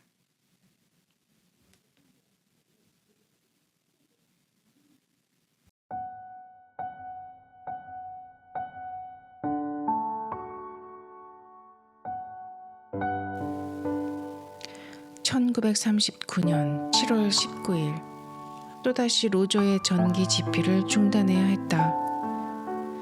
이렇게 자꾸 중단을 반복하다 보면 이 회고록이 끝날 것 같다. 한 달 전에 해협을 건널 때 나는 스텔라에 대해 생각했다. 그 후에는 한 번도 생각하지 않았다. 과거가 되살아나는 것은 현재가 깊은 강의 수면처럼 부드럽게 미끄러지듯이 흐를 때뿐이다. 그럴 때면 수면을 뚫고 내려가 밑바닥을 마주한다. 그런 순간에 나는 무한한 충족감을 느낀다. 내가 과거를 생각하고 있다는 충족감이 아니라 그 순간 내가 현재에서 더없이 충실하게 살고 있다는 충족감이다. 과거에 떠받치는 현재는 여타의 것을 느낄 수 없을 만큼 너무 가까이서 압박하는 현재이다. 카메라의 필름이 눈에만 닿았을 때의 현재보다 수천 배 더 깊기 때문이다. 그러나 과거의 심연 위로 미끄러지는 현재를 느끼려면 평온이 필요하다. 현재가 매끄럽고 습관적으로 흘러야 한다. 이사를 하는 일 따위의 단절이 있으면 삶의 충일성이 파괴되기 때문에 극도의 고통을 겪는다. 단절은 밑바닥을 부수고 얄팍하게 만들고 단단하고 얇은 파편들로 뒤바꾼다. 여기에 진정한 것은 무엇인가? 우리가 다시 진정한 삶을 살 수 있을까? 그렇게 내가 물으면 레너드는 단순하게 몽크스 하우스에서 라고만 답한다. 나는 로저 전기를 집필하느라 단어들을 다듬고 끼워 맞추는 작업에서 하루아침을 떼어내어 이 글을 쓴다. 과거를 가져다가 이 부서진 표면에 그늘을 들이움으로써 현재의 감각을 회복하려는 시도이기도 하다. 그렇다면 맨발로 차가운 강물에 들어서는 아이처럼 그 흐름 속으로 다시 내려가 보자. 짐 스티브는 스텔라를 사랑했다. 당시 그는 제정신이 아니었다. 광기로 날뛰는 상태였다. 그는 마차를 타고 전속력으로 달려와서 아버지에게 마차삭을 달라고 했다. 마부는 그를 태우고 온종일 런던을 돌아다녀야 했고 1파운드 금화를 요구했던 것 같다. 아버지는 그 돈을 지불했다. 사랑하는 나의 짐. 그는 아버지가 아주 좋아한 조카였다. 앞서 말했듯이 짐은 놀이방에 뛰어들어와 지팡이 속의 칼로 빵을 찌른 적도 있다.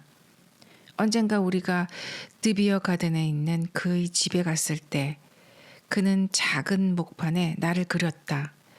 한때 그는 훌륭한 화가였다. 광기에 사로잡힌 그는 자신이 전능하다고 믿었을 것이다. 한 번은 아침 식사 시간에 찾아와서 자신이 죽거나 미칠 가능성이 있다고 세비지 의사가 얼마 전에 말했다고 전했다. 그러고 오래지 않아 그는 벌거벗은 몸으로 케임브리지 대학을 뛰어다녔고 정신병원에 수용되어 있다가 죽었다. 어깨가 넓고 입술 윤곽이 선명하며 저음의 목소리와 억센 얼굴을 지녔으며 눈이 새파란 이 대단한 광인, 이 미친 남자가 우리에게 자주 시를 읊어주었다. 존 무어의 장례식을 들은 기억이 난다. 그를 생각하면 고문당하는 황소가 연상되고 또 압착된 침대에 축 늘어져서 으르렁거리며 찬사를 보내는 아킬레스가 늘 떠오른다. 스텔라에 대한 그의 사랑은 꽤나 어울리지 않은 일이었다. 우리는 거리에서 그를 만나면 스텔라가 집을 떠나 파이포츠의 러싱턴 가족과 지내고 있다고 말하라는 지시를 받았다. 당시 사랑은 커다란 신비에 감싸여 있었다. 스텔라를 사랑한 남자는 짐 외에도 여럿이 있었다. 가장 중요한 사람은 잭 힐스였다. 세인트 아이브스에서 그녀는 그의 청혼을 거절했다. 어느 날 밤늦게 스텔라가 흐느끼는 소리가 다락방 벽을 통해서 들려왔다. 그는 즉시 떠났다. 당시의 거절은 파국을 초래했다. 완벽한 절교를 뜻했던 거다. 인간관계, 적어도 이성 간의 관계는 오늘날의 국가 관계처럼 대사를 보내고 조약을 맺어 지속되었다. 관련 당사자들이 청혼이라는 중대한 의식에서 만났다가 청혼이 거절되면 전시 상태가 선포된다. 그렇기 때문에 스텔라는 쓰라리게 눈물을 흘렸다. 감정적으로나 현실적으로나 꽤 중요한 선택을 한 것이다. 그는 즉시 떠났다. 노르웨이에서 가서 낚시질을 했다. 후에 그들은 여러 파티에서 완전히 격식을 차리면서 마주쳤을 것이다. 어머니를 통해 협상이 미미하게 남아 지속되었다. 중재를 해줄 사람이 필요했기 때문이다. 이런 과정이 사랑을 엄숙하게 만들었다. 감정은 겹겹이 쌓였고 침묵이 끼어들었다. 어느 가족에나 있는 암호, 종교적인 암호가 어떻게든 아이들에게도 스며들었다. 그것은 비밀이었지만 우리는 짐작할 수 있었다. 그러므로 어머니가 돌아가셨을 때 스텔라에게는 협상가가 없어진 셈이었다. 아버지는 그러한 역할을 맡지 않았기 때문이다. 잭 힐스는 어머니가 돌아가시기 전날 밤에 돌아왔음이 분명하다. 그렇게 방문하도록 허용되었다는 것은 아주 깊은 감정의 존재를 입증한다. 그것은 절망적이기는 하나 희망이 없지 않은 감정이었다.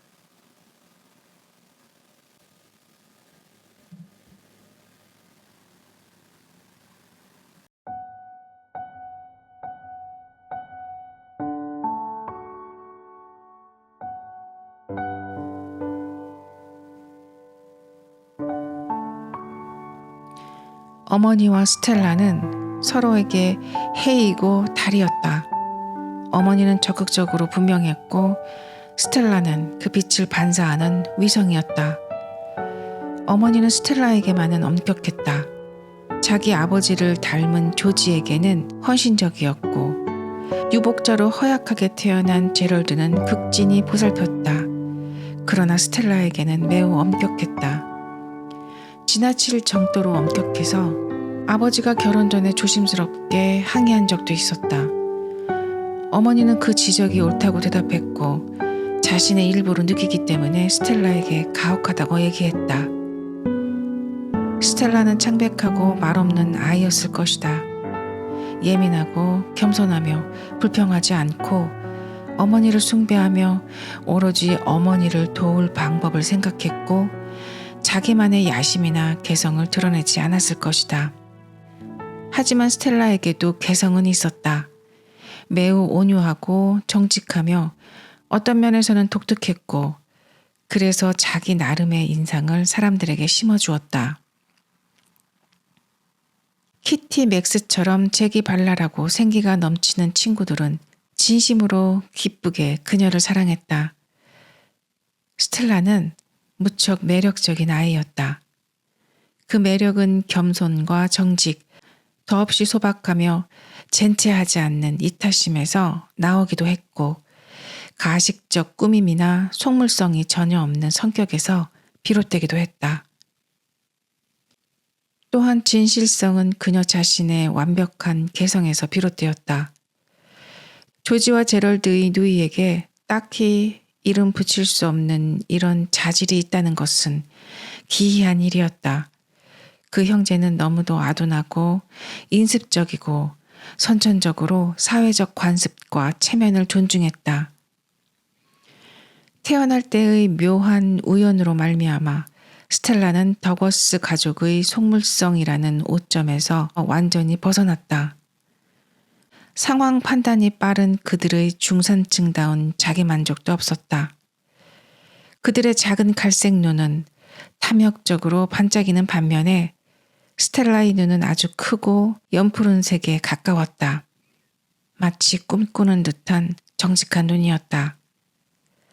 스텔라에게는 더거스 혈통의 본능적인 세속성은 없었다.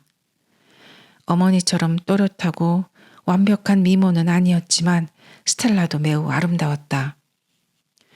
그녀는 늘 6월 들판의 딱총 나무꽃이나 카우파슬리 같은 크고 하얀 꽃을 연상시켰다. 푸른 하늘에 뜬 희고 흐릿한 달이 스텔라를 연상시키기도 했다.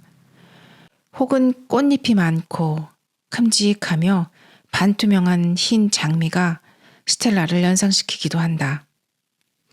그녀의 아름다운 금발은 이마 위로 솟았고 얼굴에는 혈색이 없었다. 스텔라는 가정교사에게 수업을 받았을 테고 아널드 돌머치에게 바이올린을 배웠고 마샬 부인의 오케스트라에서 연주를 했다. 그러나 그녀의 마음에 자리한 장애 탓에 책과 학식 면에서는 약간 둔감했다. 그녀가 죽은 후 제기해준 말에 따르면 스텔라는 스스로를 전응아에 가깝게 아둔하다고 생각했다. 어렸을 때 알았던 루머티스성 열병에 머리가 손상되었다는 것이다. 하지만 다시 말하자면 더거스 가게의 상스럽고 투박하며 속물적인 기질을 고려할 때 놀라운 점은 아무리 단순한 두뇌를 갖고 있었다 하더라도 스텔라는 조지 누이에 적합할 장밋빛 뺨과 빛나는 갈색 눈의 쾌활하고 평범한 영국 중상류층 아가씨가 아니었다는 사실이다. 스텔라는 그녀 자신일 뿐이었다. 그녀는 내 마음에 아주 선명하게 남아있다. 희한하게도 성격으로나 얼굴로나 그녀는 어느 누구와도 비교가 될 수 없다. 지금 그녀가 사람들이 가득 들어찬 방에 있었다면 어떻게 보였을지, 어떻게 말했을지 도무지 상상할 수 없다. 나는 지금까지 스텔라를 연상시키는 사람을 단 한 명도 본 적이 없다. 어머니도 마찬가지다. 그들은 살아있는 사람들의 세계에 전혀 뒤섞이지 않는다. 스텔라와 물건을 사러 가거나 어딘가를 방문한 기억이 있다. 볼일을 마치면 스텔라는 가게에서 우유 한 잔과 설탕이 뿌려진 과자를 사서 대리석 탁자에 놔주곤 했다. 때로 우리는 이륜 마차를 타고 외출했다. 물론 스텔라는 아래층 응접실에서 차를 따르며 많은 시간을 보냈다. 잠시 응접실에 뛰어들어가 보면 스텔라 주위에 많은 청년들이 앉아있는 것 같았다. 아서 스터드가 스텔라를 사랑한다는 사실을 우리는 어렴풋이 알아차렸다. 테드 샌더슨도 리처드 노튼과 짐 스티븐도 그랬을 것이다. 저음의 목소리에 눈빛이 거칠었던 그 대단한 인물 짐 스티븐은 온몸으로 광기를 발산하며 집에 와서 그녀를 찾곤 했었고 누리방에 뛰어들어와 칼이 끼워진 지팡이로 빵을 찔러댔다.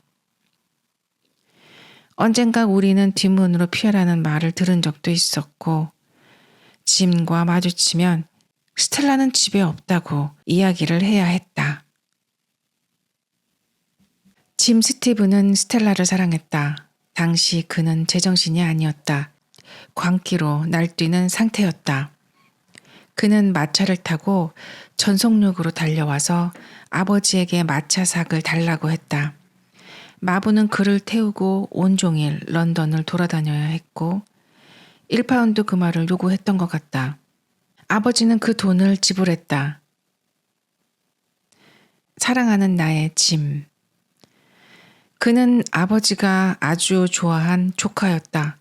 앞서 말했듯이 짐은 놀이방에 뛰어들어와 지팡이 속의 칼로 빵을 찌른 적도 있다.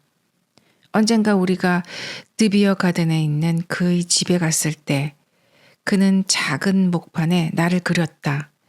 한때 그는 훌륭한 화가였다. 광기에 사로잡힌 그는 자신이 전능하다고 믿었을 것이다. 한 번은 아침 식사 시간에 찾아와서 자신이 죽거나 미칠 가능성이 있다고 세비지 의사가 얼마 전에 말했다고 전했다. 그러고 오래지 않아 그는 벌거벗은 몸으로 케임브리지 대학을 뛰어다녔고 정신병원에 수용되어 있다가 죽었다. 어깨가 넓고 입술 윤곽이 선명하며 저음의 목소리와 억센 얼굴을 지녔으며 눈이 새파란 이 대단한 광인, 이 미친 남자가 우리에게 자주 시를 읊어주었다. 존 무어의 장례식을 들은 기억이 난다. 그를 생각하면 고문당하는 황소가 연상되고 또 압착된 침대에 축 늘어져서 으르렁거리며 찬사를 보내는 아킬레스가 늘 떠오른다. 스텔라에 대한 그의 사랑은 꽤나 어울리지 않은 일이었다. 우리는 거리에서 그를 만나면 스텔라가 집을 떠나 파이포츠의 러싱턴 가족과 지내고 있다고 말하라는 지시를 받았다. 당시 사랑은 커다란 신비에 감싸여 있었다. 스텔라를 사랑한 남자는 짐 외에도 여럿이 있었다. 가장 중요한 사람은 잭 힐스였다. 세인트 아이브스에서 그녀는 그의 청혼을 거절했다. 어느 날 밤늦게 스텔라가 흐느끼는 소리가 다락방 벽을 통해서 들려왔다. 그는 즉시 떠났다. 당시의 거절은 파국을 초래했다. 완벽한 절교를 뜻했던 거다. 인간관계, 적어도 이성 간의 관계는 오늘날의 국가 관계처럼 대사를 보내고 조약을 맺어 지속되었다. 관련 당사자들이 청혼이라는 중대한 의식에서 만났다가 청혼이 거절되면 전시 상태가 선포된다. 그렇기 때문에 스텔라는 쓰라리게 눈물을 흘렸다. 감정적으로나 현실적으로나 꽤 중요한 선택을 한 것이다. 그는 즉시 떠났다. 노르웨이에서 가서 낚시질을 했다. 후에 그들은 여러 파티에서 완전히 격식을 차리면서 마주쳤을 것이다. 어머니를 통해 협상이 미미하게 남아 지속되었다. 중재를 해줄 사람이 필요했기 때문이다. 이런 과정이 사랑을 엄숙하게 만들었다. 감정은 겹겹이 쌓였고 침묵이 끼어들었다. 어느 가족에나 있는 암호, 종교적인 암호가 어떻게든 아이들에게도 스며들었다. 그것은 비밀이었지만 우리는 짐작할 수 있었다. 그러므로 어머니가 돌아가셨을 때 스텔라에게는 협상가가 없어진 셈이었다. 아버지는 그러한 역할을 맡지 않았기 때문이다. 잭 힐스는 어머니가 돌아가시기 전날 밤에 돌아왔음이 분명하다. 그렇게 방문하도록 허용되었다는 것은 아주 깊은 감정의 존재를 입증한다. 그것은 절망적이기는 하나 희망이 없지 않은 감정이었다.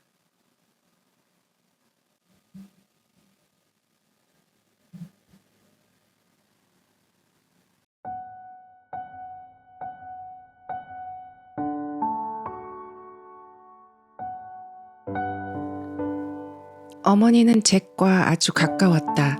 키티 맥스는 어머니에 대해서 그리고 사람을 잘 다루는 어머니의 교제술에 대해 말하면서 가령 잭이 내 어머니를 친엄마처럼 대하는 걸 힐스 부인이 어떻게 좋아할 수 있겠어? 라고 말한 적이 있다.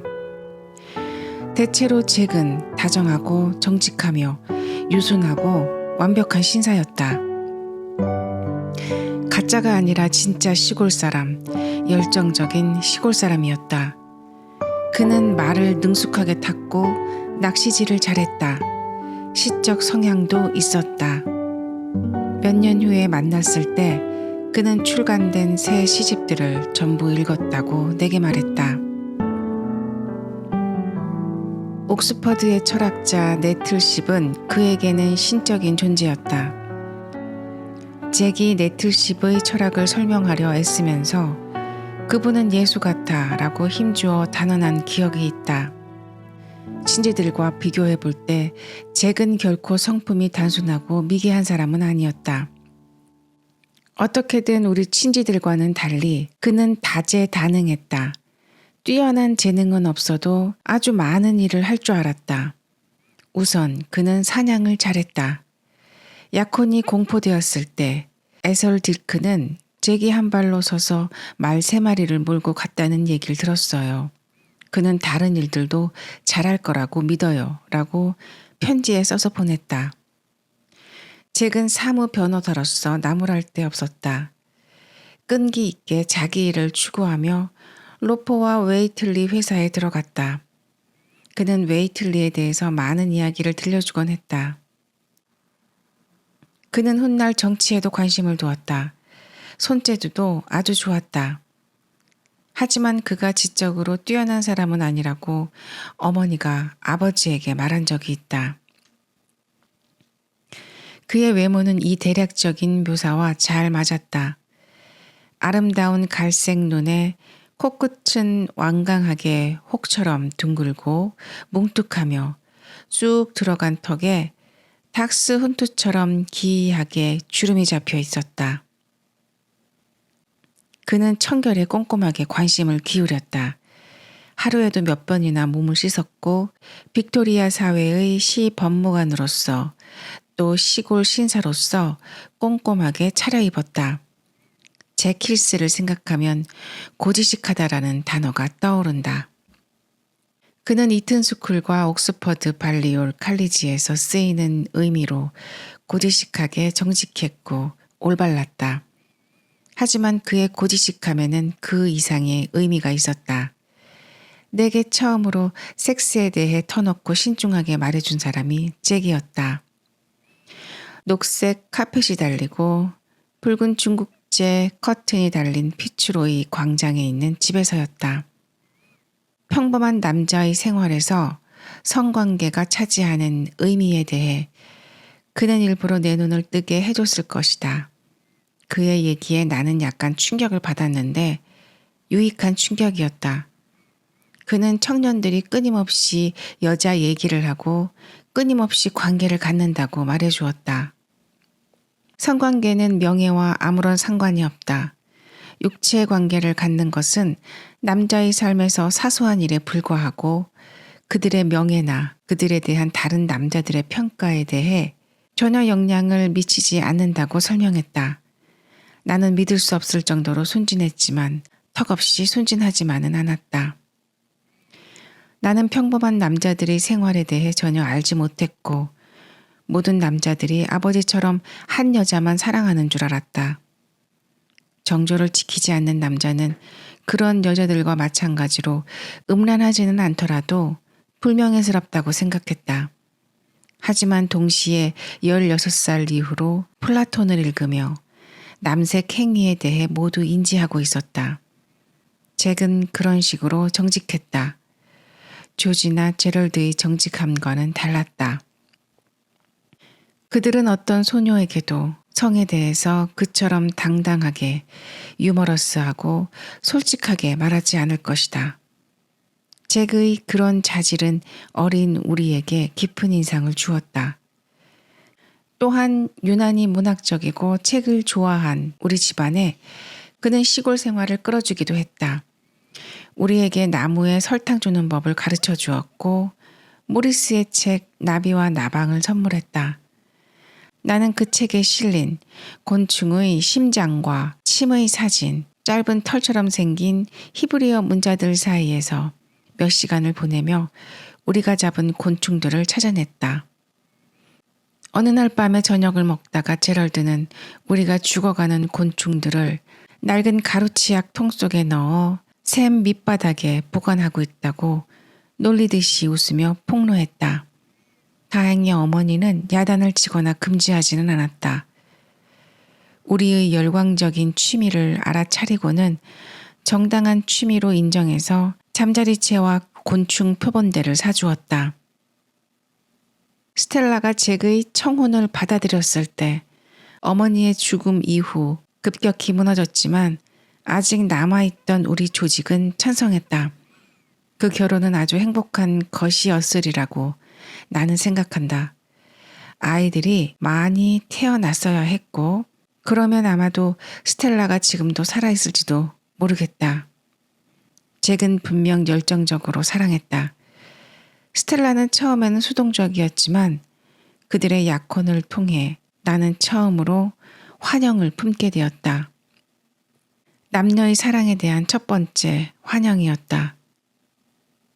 그들이 약혼한 겨울에 내가 감지한 사랑은 붉고 선명하며 강렬하게 타올랐다. 나는 그것을 통해 사랑의 개념, 사랑의 기준을 얻었다. 서로를 처음 사랑하는 젊은 남녀처럼 서정적이고 음악적인 것은 세상에 다시 없다는 깨달음이었다. 이는 품위 있는 약혼과 관련이 있다. 비공식적인 연애 사건은 동일한 감정을 일으키지 못한다. 내 사랑은 6월에 갓 피어난 불띠붉은 장미. 두 사람은 이런 감정을 느끼게 해주었다. 한 번은 스텔라가 앞지 사이에 끼워놓은 잭의 편지를 발견하고 읽어보았다. 온 세상에 우리 사랑보다 달콤한 건 없어요 라고 쓰여 있었다. 나는 몰래 엿본 죄책감이 아니라 눈앞에 드러난 내용에 떨리는 황홀함을 느끼면서 편지를 내려놓았다. 지금도 그런 전율을 거듭 일으키는 글은 읽을 수 없다. 강렬한 기쁨을 주는 편지를 받으면 절대로 다시 읽지 않는다. 그 색깔, 눈부신 광채가 스텔라의 온몸에 깃들었다. 그녀의 창백한 얼굴은 환해졌고 눈은 더 새파래졌다. 그해 겨울에 집안에서 돌아다니는 그녀의 온몸에 달빛 같은 광채가 어려 있었다. 어느 날 밤 그녀가 잠을 이루지 못한 내게 다가왔을 때 나는 세상에 이런 건 절대 없었을 거야 였던가 아니면 그 비슷한 말을 했다. 그녀는 다정하게 웃으면서 내게 키스를 하고 이야기했다. 수많은 사람들이 우리처럼 사랑을 한단다. 너와 바네사도 언젠가는 그렇게 사랑을 할 거야. 사람들이 너희를 쳐다보더라도 그러려니 해야 해. 어떤 이유에서인지 스텔라와 잭의 약혼 기간은 7월부터 이듬해 4월까지 오래 이어졌다. 두 사람에게는 곤혹스럽고 잔인하고 불필요한 시련이었다. 돌아보면 약혼과 관련된 일이 보살핌이나 배려를 전혀 받지 못하고 서툴고 불합리하게 진행되었다. 여러 달을 걸쳐 긴 기다림의 시간을 보내면서 스텔라는 어머니의 죽음으로 빠져들었던 얼어붙고 마비된 상태에서 서서히 깨어났다. 처음에 그녀는 잭에게서 위안과 지지를 얻었다. 그것은 가족의 온갖 근심거리와 의무로부터의 피난처였고 또한 아버지가 자제심 없이 쏟아낸 침울한 탄식에서 잠시 벗어날 수 있는 휴식이었다. 그녀는 서서히 예전의 수동성에서 벗어나서 적극적인 자세를 취했고 잭의 권리를 주장했다. 또한 자신의 집과 남편, 자신의 가정과 인생에 대한 욕구를 주장했다.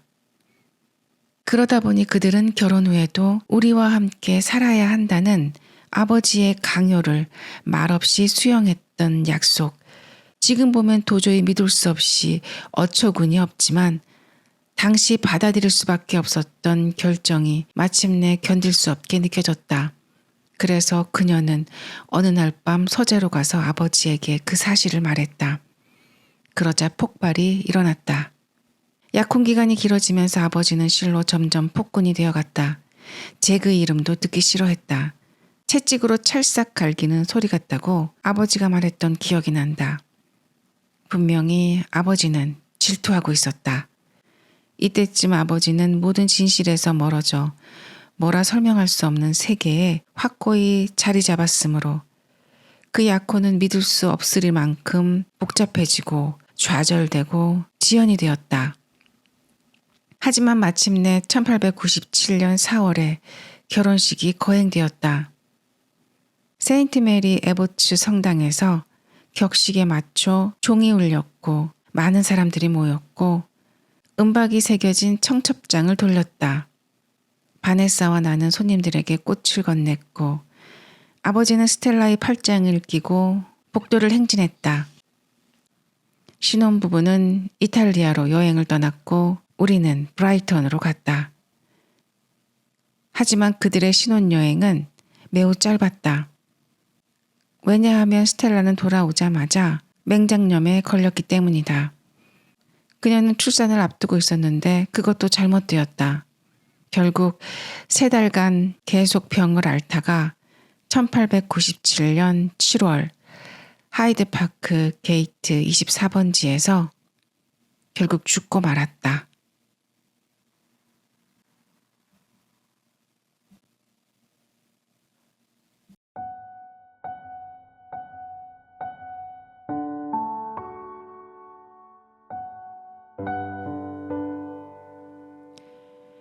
이제 아버지를 묘사할 차례다. 1897년에 스텔라가 죽고 1904년 아버지가 돌아가실 때까지 7년간 바네사와 나는 그 이상한 성격의 폭발에 어떤 보호막도 없이 완전히 노출되어 있었다. 스텔라가 죽었을 때 바네사는 고작 18살이었고 나는 대략 17살 정도 나이였었다. 내가 왜 노출되었다고 말하는지 그리고 왜 아버지를 이상한 성격이라고 말하는지를 설명하려면 내 어린 시절의 몸과 마음의 낡은 껍질에 다시 들어가야 한다. 지금의 나는 당시의 내 나이보다 아버지의 나이에 훨씬 가깝다. 그러므로 예전보다 아버지를 더 잘 이해하게 된 걸까? 아니면 그 엄청나게 중요한 관계의 여러 양상을 엉망으로 망쳐 놓았을 뿐이라서 아버지의 관점에서든 내 관점에서든 묘사할 수 없게 된 걸까? 어쨌든 나는 지금 아버지를 바로 내 눈앞에서가 아니라 길 모퉁이를 한번 돌아서 회고해 본다. 빅토리아 시대 초기에 아버지가 태어나 자란 스티븐 집안은 매우 편협한 복음주의를 숭상하면서도 정치적이고 고도로 지적이면서 신미적 의식이 전혀 없었으며 한 발은 클래펌에 다른 발은 다우닝 스트리트에 담그고 있었다. 아버지를 묘사하는 글을 쓰려다 보면 지루해진다. 그 유형이 너무 잘 알려져 있고 내가 보기에 그 유형에는 그림 같은 아름다움이나 특이함, 로맨스가 없기 때문이다. 이 유형은 강판 조각처럼 색깔이 없고 온기나 입체감도 없으며 정밀하고 뚜렷한 선들이 무수히 그어져 있을 뿐이다. 내 상상력을 사로잡을 틈새나 구석이 없다. 그런데 이 강판 조각에 덧붙일 것이 있는데 바로 난폭한 기질이다. 아버지는 아이였을 때도 불같이 화내곤 했다고 애니 고모가 말해주었다.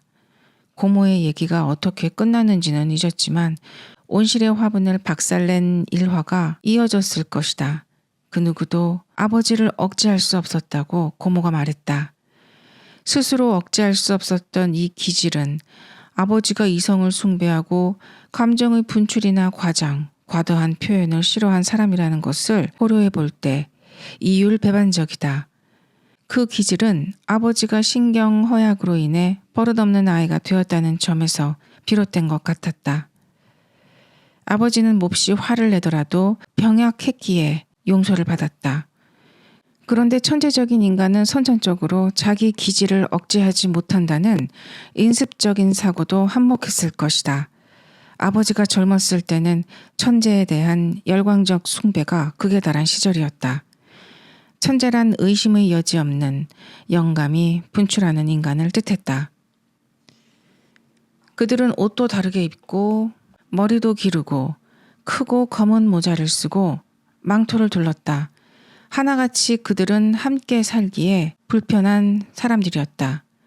그런데 아버지는 함께 살기에 불편하다는 점이 주위에 해가 된다는 생각을 결코 해보지 않았을 것이다. 격분해서 불같이 화를 내면서 아버지는 무의식적으로 이건 내 천재성의 증거야 라고 말했고 칼라일을 끌어들여 그 생각을 확인하고는 거친 분노에 탐닉했던 듯하다. 천재적인 남자는 분노를 분출한 후에 애처롭게 사과한다는 것이 그 인습적 패턴의 일부였다. 아버지는 아내나 누이가 자신의 사과를 당연히 받아들일 테고 자신은 천재성 덕분에 양민사회의 규율에서 당연히 면제되었다고 생각했다. 그런데 과연 아버지는 천재적인 인물이었던가? 내가 생각하기로는 슬프게도 그렇지는 않았다. 그저 괜찮은 이류일 뿐이지 라고 아버지는 프리섬의 크로켓 구장 주위를 거닐다가 내게 말한 적이 있다. 아버지는 분명 무언가를 갖고 있었다. 이런저런 자질이 아니라 온갖 자질이 결합되어 개성이나 성격으로 불릴 수 있는 것. 침묵이나 망할이라는 한마디 말로도 강한 인상을 줄 수 있는 면이 그에게 있었다. 그가 방에 들어서면 사람들이 나누던 얘기나 감정은 달라졌다. 그는 윌터 헤드럼이나 허버트 피셔 같은 사람들의 마음속에서 진정한 삶을 살았고 그들의 대표적인 인물이었으며 그들이 종종 적용한 기준이었다. 되는 대로 몇 가지 들자면 그의 단순함, 진실성, 기벽에서 비롯된 매력이 있다. 아무리 불편한 상황에서도 아버지는 자신이 생각하는 바를 정확히 말할 테고 자신이 좋아하는 일을 하리라는 뜻이다. 아버지의 감정은 명확하고 솔직했다. 그에게는 어떤 강한 열정이 있었다. 그는 샌드위치를 들고 성큼성큼 걸어나가 어마하게 긴 산책을 하곤 했다. 누가 앞에 있든 상관없이 어떤 사실이나 의견을 주장하곤 했다. 의견은 매우 확고했고 지식은 대단히 풍부했다. 그러므로 그의 말은 정중하게 경청이 되었다. 집안에서 그의 위상은 신과 같으면서도 어린애 같았다. 그의 위상은 대단한 특권을 내렸다. 내가 아버지를 따라서 머리칼을 잡아 꽂아 어머니는 마땅찮게 여겼다. 아버지도 그렇게 하잖아요. 라고 내가 항의하자 어머니는 그렇다고 너가 아버지의 행동을 전부 따라 할 수는 없어 라는 말로 아버지에게 특별한 자유가 허용되어 있음을 알려주었다. 어떻든 아버지는 평범한 사람들의 규율에 구속되지는 않았다. 아버지는 어쩌다 특히 귀 뒤로 넘긴 순 많은 짧은 머리칼이 굽실거릴 때 꽤 눈에 띄는 멋진 인물로 보였다. 힐 브러더스의 옷을 멋지게 차려입고 모닝코트를 걸친 그는 훤칠한 키에 매우 여위고 등이 굽었으며 턱수염이 흘러내려 작고 가느다란 넥타이는 거의 보이지 않았다. 그의 턱은 움푹 들어갔을 것이다. 보이지 않는 그의 입은 약간 벌어져 있었다. 그러나 이마는 훤하게 넓었고 두개골은 대단히 인상적이었다. 그의 약간 움푹 들어간 정수리 부분을 내게 만져보라고 한 적이 있다. 덥수룩한 눈썹이 늘어졌지만 그의 작은 눈은 깨끗하고 맑은 물망초의 푸른색이었다. 그의 손은 아름다웠고 연푸른 돌에 쌍독수리 문장이 새겨진 반지를 끼고 있었다. 아버지는 그 돌이 없어진 다음에도 그 반지를 계속 끼고 다니면서 외모에 대한 무관심을 드러냈다. 늘 일정한 시간에 일어나서 위층으로 일하러 가거나 산책을 나가는 등 규칙적으로 생활했다. 토요일마다 제임스 페인을 방문하러 갔고 다른 모임에 나갔다. 밖에는 성큼성큼 걸어다니며 시를 암송했고 종종 머리를 힘께 흔들며 지팡이를 휘둘렀다.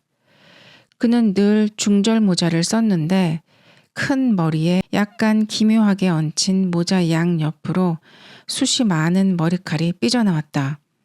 정찬 초대를 받아 어머니와 외출할 때면 점잖은 정장 차림이었던 아버지를 기억한다. 검은 조끼의 가장자리는 장식끈으로 둘러졌고 부추 옆면에는 고무천이 붙어 있었다. 이렇게 식사하러 나가는 일이 완전히 끝나면 좋겠구나 지니. 아버지가 가로등 옆에서 날 기다리며 말했다. 나는 아버지가 속내를 털어놓아서 우쭐했지만 속으로는 아버지가 외출을 즐긴다고 느꼈다. 아버지는 여자들에게 매력적인 인물이었다. 여자들에게 친절하고 다정한 아버지의 태도로 판단하건대 젊고 예쁘게 생긴 여자들에게서 종종 매력을 느꼈던 것 같다. 지금 나는 그레이 부인이라는 미국 여성의 이름이 떠오른다. 그리고 아버지의 수염에서 빵 껍질을 떼어내며 예쁜 숙녀들에게 추파를 던졌다라고 아버지를 놀려주라던 어머니의 언질이 기억난다. 내가 그렇게 말해도 아버지는 내게 화내지 않았다. 그렇지만 아버지가 갑자기 충격을 받고는 콧방귀를 뀌려다가 억누르고 그런 농담은 절대로 참지 않겠다고 내게 알려주려는 듯 뭐라고 힘주어 말했던 기억이 스친다. 그 충격에 이어 아버지가 힘주어 말했던 또 다른 기억이 떠오른다. 우리가 어머니의 눈이 큰지 작은지 논쟁을 벌일 때였다.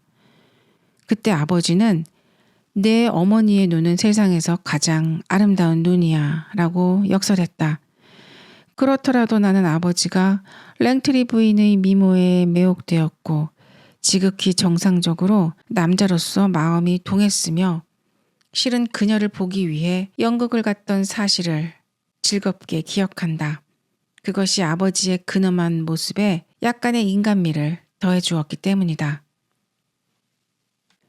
그의 저서를 통해서 지금도 나는 작가인 아버지에 접할 수 있다. 그런데 바네사와 내가 집안일을 물려받았을 때 나는 사교적인 아버지를 전혀 알지 못했다. 작가인 아버지는 내가 지금 책에서만 보게 되는 아버지보다 훨씬 까다롭고 억압적이었다. 당시 나를 지배한 것은 폭군 아버지였다. 까다롭고 난폭하고 연극적으로 과장하고 감정을 노골적으로 드러내고 자기 중심적이고 자기 연민에 빠져 있고 귀가 멀었고 애원하고 사랑과 증오를 번갈아 부르는 아버지였다. 나는 야수와 한 우리에 갇혀 있는 기분이었다. 15살인 내가 늘 불안해서 경과를 부수거나 내뱉고 껍질을 내던지며 얼굴을 찡그리고 어두운 구석으로 뛰어들어갔다가 미친 듯이 우리 안을 배회하는 원숭이라면 그는 표정 없는 얼굴로 천천히 어슬렁거리는 위험한 사자였다. 분노와 상처로 부르퉁한 그 사자는 갑자기 사납게 굴다가 그 다음에는 아주 겸손해졌고 그러다 당당하게 굴고 다음 순간에는 파리에 시달리며 먼지 덮인 구석에 누워 있었다.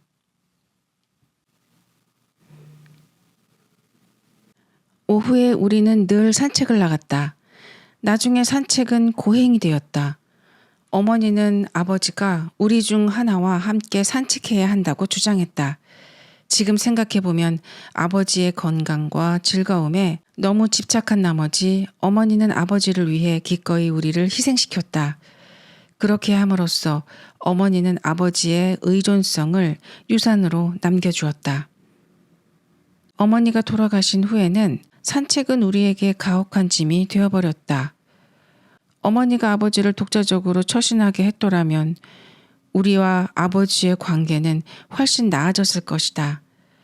그러나 오랫동안 어머니는 아버지의 건강에 맹목적으로 집착했고 그러느라 예상할 수 없는 결과를 우리에게 남겨주었으며 어머니 자신은 진이 빠져 49에 돌아가셨다.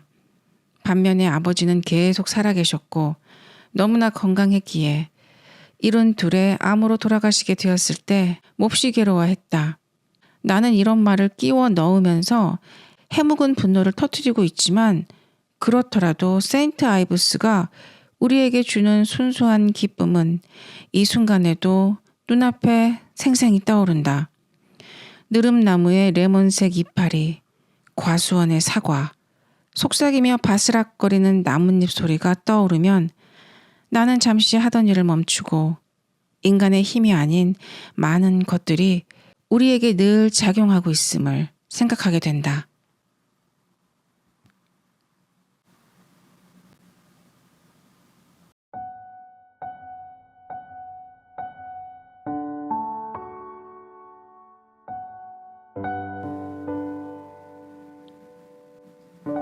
이제부터 나는 오빠 토비에 대한 이야기를 하려고 한다. 당시 나는 어머니와 스텔라를 생각하는 것이 아니라 두 사람의 죽음으로 인한 폐해를 생각하고 있다. 그 두 번의 죽음이 없었더라면 사실 토비는 내색은 안 했어도 그토록 진정한 마음으로 우리와 묶이지 않았을 것이다. 두 번의 죽음을 겪지 않고 마땅히 가족을 믿고 가족을 받아들이며 가족 안에 머물렀다면 우리는 더 큰 기회와 더 넓은 다양성과 분명 더 큰 자신감을 얻었을 것이다. 반면에 나는 다른 의문을 제기할 수 있다. 이 두 죽음의 경험은 우리를 망연자실하게 만들고 피폐하게 만들었지만 신들이 우리를 진지하게 여기고 있어서 가령 부스 가족이나 밀먼 가족 같은 사람들에게는 줄 가치가 없다고 생각한 일을 우리에게 주려고 의도한 것이라고 생각했다. 나는 늘 그것을 시각적으로 이렇게 표현했다. 거대한 맷돌 2개와 그 사이에 낀 나를 보고 난다. 그리고 나 자신과 그것들과의 충돌을 연출하곤 했다. 만일 인생이 발광한 말처럼 뒷다리로 서서 제멋대로 발길질을 해대는 것이라면 시달릴 수밖에 없겠다고 나는 추론하곤 했다. 그것들이 내게 삶이라는 그 중요한 진료를 미약하고 작고 작고 무력한 조각을 하나 주어서 내 입을 막았다고는 누구도 말할 수 없다. 오히려 이를 통해 나는 인생을 극한적 실체 같은 것으로 생각하게 되었다. 그러면서 물론 나 자신이 중요하다는 의식을 키울 수 있었다. 타인을 통해서가 아니라 나 자신이 맷돌 사이에서 갈린다는 사실을 인식시켜 줄 만큼 나를 충분히 존중한 그 힘을 통해서 말이다. 그러므로 우리 토비와 나와의 관계는 그 두 번의 죽음이 없었을 경우보다 진지했던 것 같다. 입에 올리지 않은 생각이 그가 하이드파크 게이트 내 방에 왔을 때 그의 속에 또 내 속에 존재했다. 우리는 물론 서로에게 이끌렸다.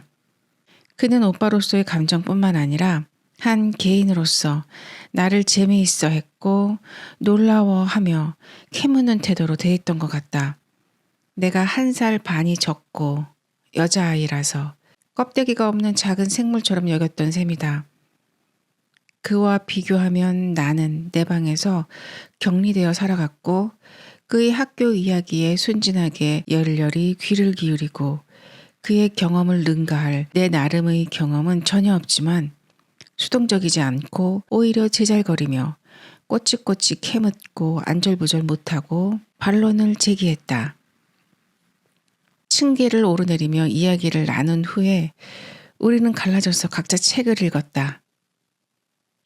그는 셰익스피어 작품에 없는 것이 없다는 주장으로 나를 공격했다. 토비는 무자비했고 나를 분통 터지게 했으며 둘 다 열이 오를 만큼 격렬하게 나를 굴복시키고 압도했다. 그러니 내 반박이 순전히 무력했을 리는 없다. 그는 자부심을 느끼게 했는데 자기 친구들에 대한 자부심, 셰익스피어에 대한 자부심 같았다. 그는 나와 달리 단어나 문장을 하나하나 떼어내서 분석하지 않았고 메모도 하지 않았다. 그는 대략적으로 대충 재빨리 그 내용을 셰익스피어를 포괄적으로 파악했다. 그래서 나는 그에게서 세밀한 논평을 듣지는 못했지만 셰익스피어는 그의 다른 세계이고 그곳에서 일상적 세계의 척도를 얻었다고 느꼈다. 그는 거기서 자신의 입지를 구축했고 그 기준으로 우리를 평가했다. 그렇게 우리는 논쟁을 벌였다. 셰익스피어에 대해서, 수많은 것들에 대해서 종종 화를 내기도 했지만 서로에 대해 경탄하면서 매료되곤 했다. 어느 날 밤에 집에 돌아오면서 그레이스인 법학원 근처에서 토비가 초록색 옷을 입은 그 남자가 무슨 생각을 하는지 늘 궁금했어 라고 말했을 때 나는 신이 났다. 이 말은 그가 내 얘기를 바라고 내 의견을 알고 싶고 어둠 속의 판석이 아직 가라앉지 않은 내 섬의 하나라는 뜻이었음을 알았기 때문이다. 그렇지만 우리는 많은 말을 삼갔다. 요즘 남매들은 거의 모든 주제에 대해서 꺼리낌 없이 얘기를 나눈다. 잠자리나 남색, 생리에 대해서도 말이다. 우리는 자기 자신에 대해서도 많은 얘기를 나눈 적이 없다. 비밀이나 칭찬, 키스나 자기 분석도 토비와 주고받은 기억이 없다. 섹스에 대해서 생각해보면 그는 우리가 지켜보는 가운데 어린애에서 소년으로, 소년에서 청년으로 성장했지만 자신이 느끼는 감정을 드러낸다고 여겨질 말을 단 한마디도 하지 않았다. 그를 사랑한 다른 소년들이 있었을까? 그가 다른 소년들과 사랑에 빠지지 않았음은 확실하다. 훗날 클라이브는 리튼의 동성애를 토비가 상투적인 농담거리로 삼았다고 말했다. 리튼 스트레치의 터무니없고 우스꽝스러운 바보짓 중 하나였다는 것이다. 하지만 토비의 과묵함, 그 밑에는 깊은 감수성, 우리에 대한 크나큰 자부심, 그것이 놓여져 있었다. 그를 연인이자 남편, 아버지로 만들어 주었을 온갖 욕망이 잠겨 있다고 나는 느꼈다. 그렇게 깊이 잠겨 있었지만 그의 사랑은 이미 뚜렷한 윤곽을 드러냈다.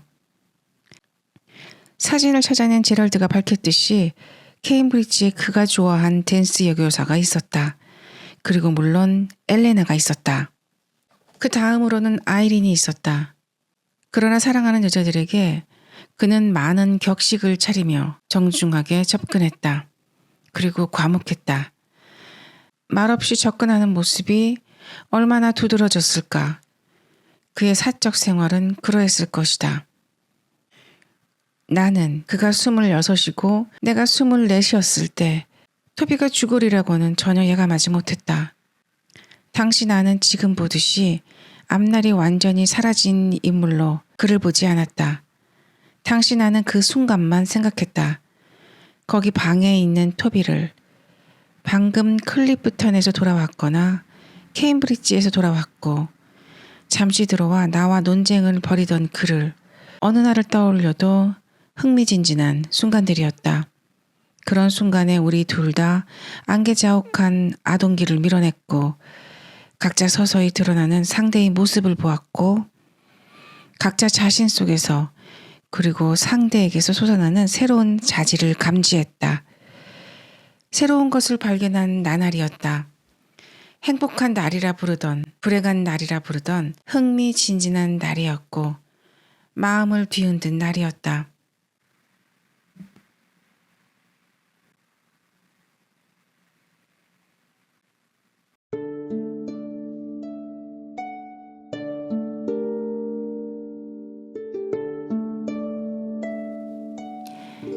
안녕하세요. 전지적 책시점입니다.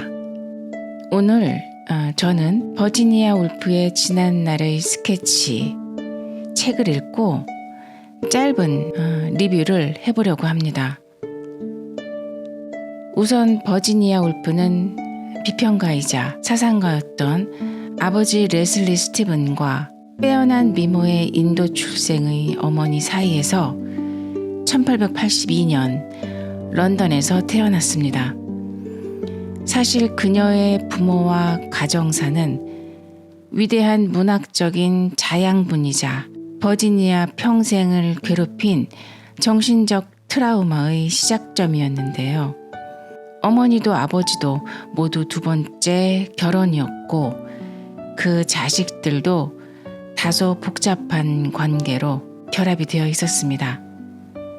어머니의 전남편 소생인 오빠 조지 더궈스와 제럴드 더궈스는 어린 버지니아와 언니 바네사를 꽤 오랫동안 성적으로 학대를 했고 이 상처로 인해서 버지니아에게는 평생을 따라다닌 정신질환의 결정적인 원인이기도 했었습니다. 특히 사랑하는 어머니와 언니 스텔라의 죽음으로 인해서 어린 버지니아는 삶의 어둡고 우울한 나날을 맞이했는데요.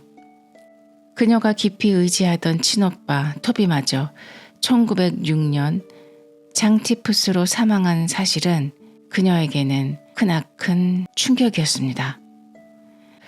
책 속에서 어머니와 스텔라는 서로에게 해이면서 달이었다고 합니다. 어머니는 적극적이고 분명했고 스텔라는 그 빛을 반사하는 위성이었다고 하는데요. 어머니는 그런 스텔라에게 특히나 더 가혹했다고 합니다. 두 사람은 둘 다 꽤 아름다운 외모의 소유자였고 남자들에게 둘러싸여 관심의 대상이기도 했습니다. 하지만 두 사람의 취향은 분명했고 누군가를 사랑하는 동안은 주위를 환하게 밝히고 영감을 주었을 만큼 서로에게만 집중했던 사랑스러운 존재들이었습니다. 그래서 닮은 점이 많은 두 사람이 어린 버지니아의 눈에는 거의 한 사람처럼 보였을 겁니다.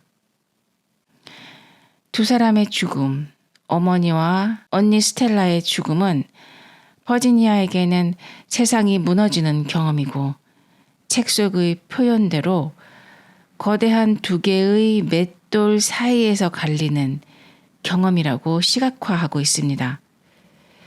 그런데 이 책에서 가장 인상적인 부분은 바로 그 비극 속에서 이러한 사랑하는 사람들의 죽음을 통해서 버지니아는 인생의 극한적인 실체를 경험할 수 있었다는 말이며, 그리고 동시에 스스로가 중요하다는 그 의식을 키울 수 있었다고 전하는 대목입니다. 평범하고 안락한 일상 이면에 숨겨진 삶의 본질은 존재의 가장 날것이고 피할 수 없는 비극이며 생의 본질입니다. 자신이 왜 이런 고통을 겪어야 하는지 이해할 수는 없지만 그것이 단순히 고통만 전하는 게 아니라 그 순간에 인간은 삶의 참된 실체와 연결되고 자신의 심장이 끊임없이 고동치고 있음을 느낄 수 있습니다. 허무함과 비극, 그리고 삶의 고통에 굴복하지 않고 오히려 받아들임으로써 그 순간의 감정과 느낌을 글로 형상화하고 결국은 아름답고 감동적인 글로 자신의 내면과 마주한 버지니아 울프. 그녀의 감정과 느낌이 시각화되어지고 그녀의 고통이 담담하게 스케치되어질 때 그 순간에 이르기까지 갈기갈기 찢긴 그녀의 심장과 아픔이 이토록 강렬하게 아름다울 수 있을까? 책을 읽으면서 생각해 보았습니다. 전지적 책 시점은 지난날의 스케치를 읽으며 시공간을 초월해 전하는 묵직한 에너지를 느낄 수 있었고, 펜은 향기를 띈다라는 말에 감히 한마디를 덧붙여 보고 싶어졌습니다. 펜은 향기를 띈다. 그리고 그 향기는 삶의 가장 깊은 터널을 지나온 사람만이 맡을 수 있는 냄새다. 지금까지 전지적 책 시점이었습니다. 감사합니다.